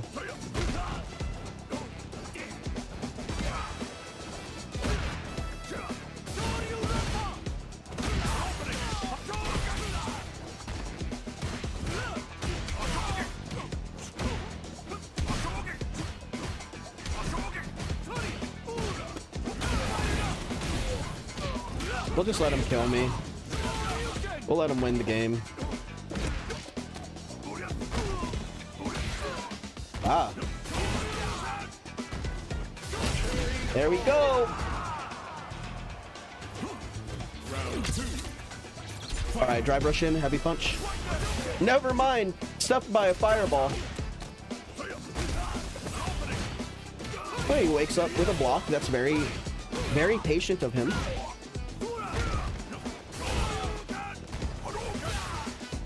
He's a big jumper.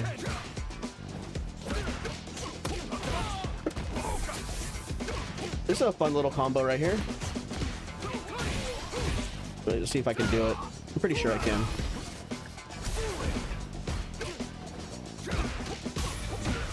Oh no.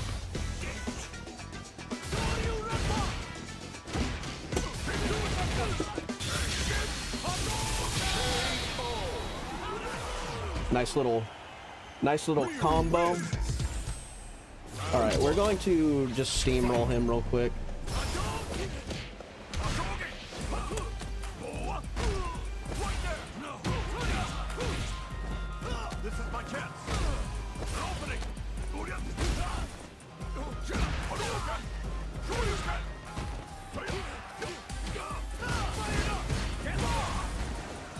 He's probably gonna jump. No, he deep drive rushes in. Where's the jump? Where's the jump? There it is.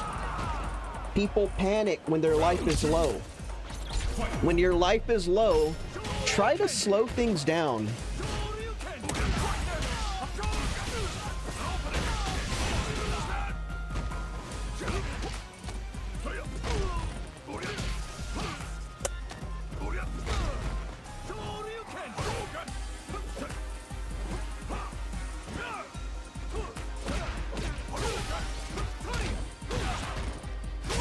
There we go. All right, moving on, moving on.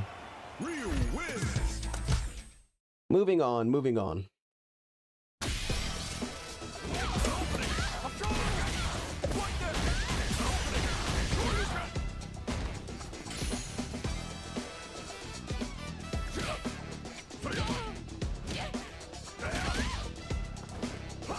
It's almost been 4 hours. Yeah, I think we're gonna call it.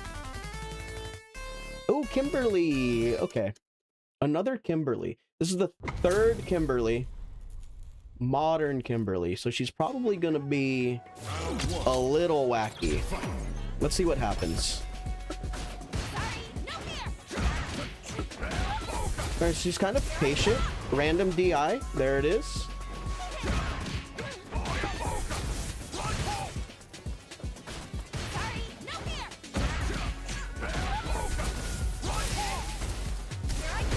There's the DI. She's done this twice already. She's patient, but because she wants that space to dash in. So what's the one thing that we've noticed? She loves her DIs. She will do it on wake up, which means we need to change ours. We just need to start jabbing. We just need to start jabbing.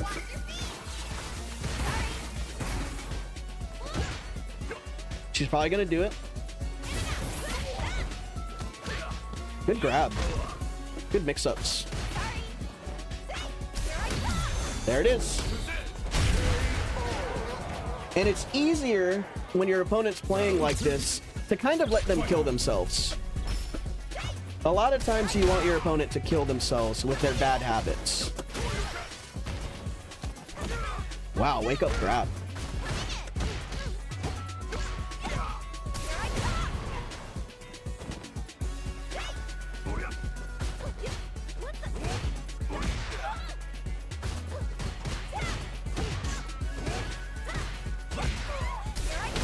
Oh no, she got me.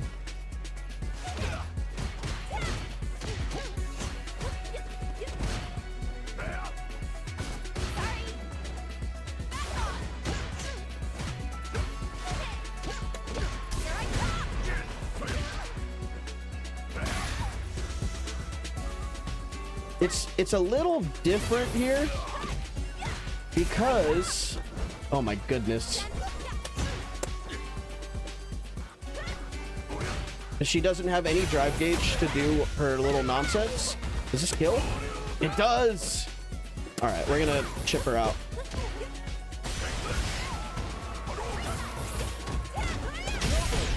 Double KO! The rare double KO. The rare double KO.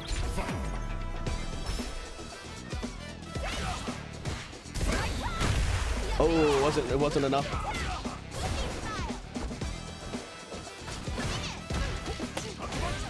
It wasn't enough.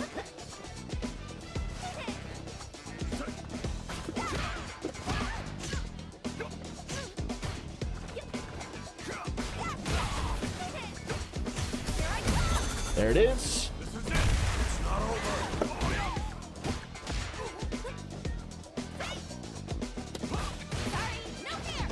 Kimberly players are a little weird.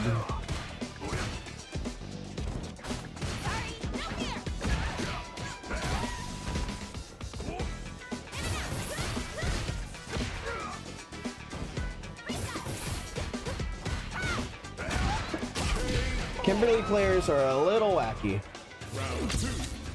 Just remember to block their stuff. They tend to kill themselves unless they're a good Kimberly player. But she has the game plan.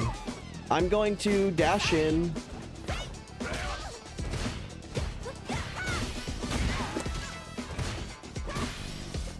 But we're jabbing. We're not doing anything overly committal.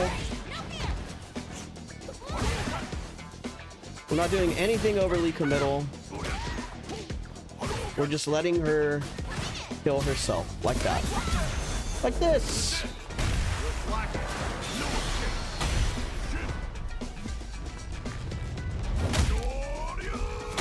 You don't have to panic. You never have to panic. As long as you know how to block, you will be fine. And with that, I'm gonna go ahead and call it. Whew. Thank you all for watching. I appreciate everybody who popped in. It was fun. I will be back tomorrow. Please be safe. Call your parents, eat your vegetables, drink water, and take breaks. I will see you all tomorrow. If you have any questions, please join the Discord.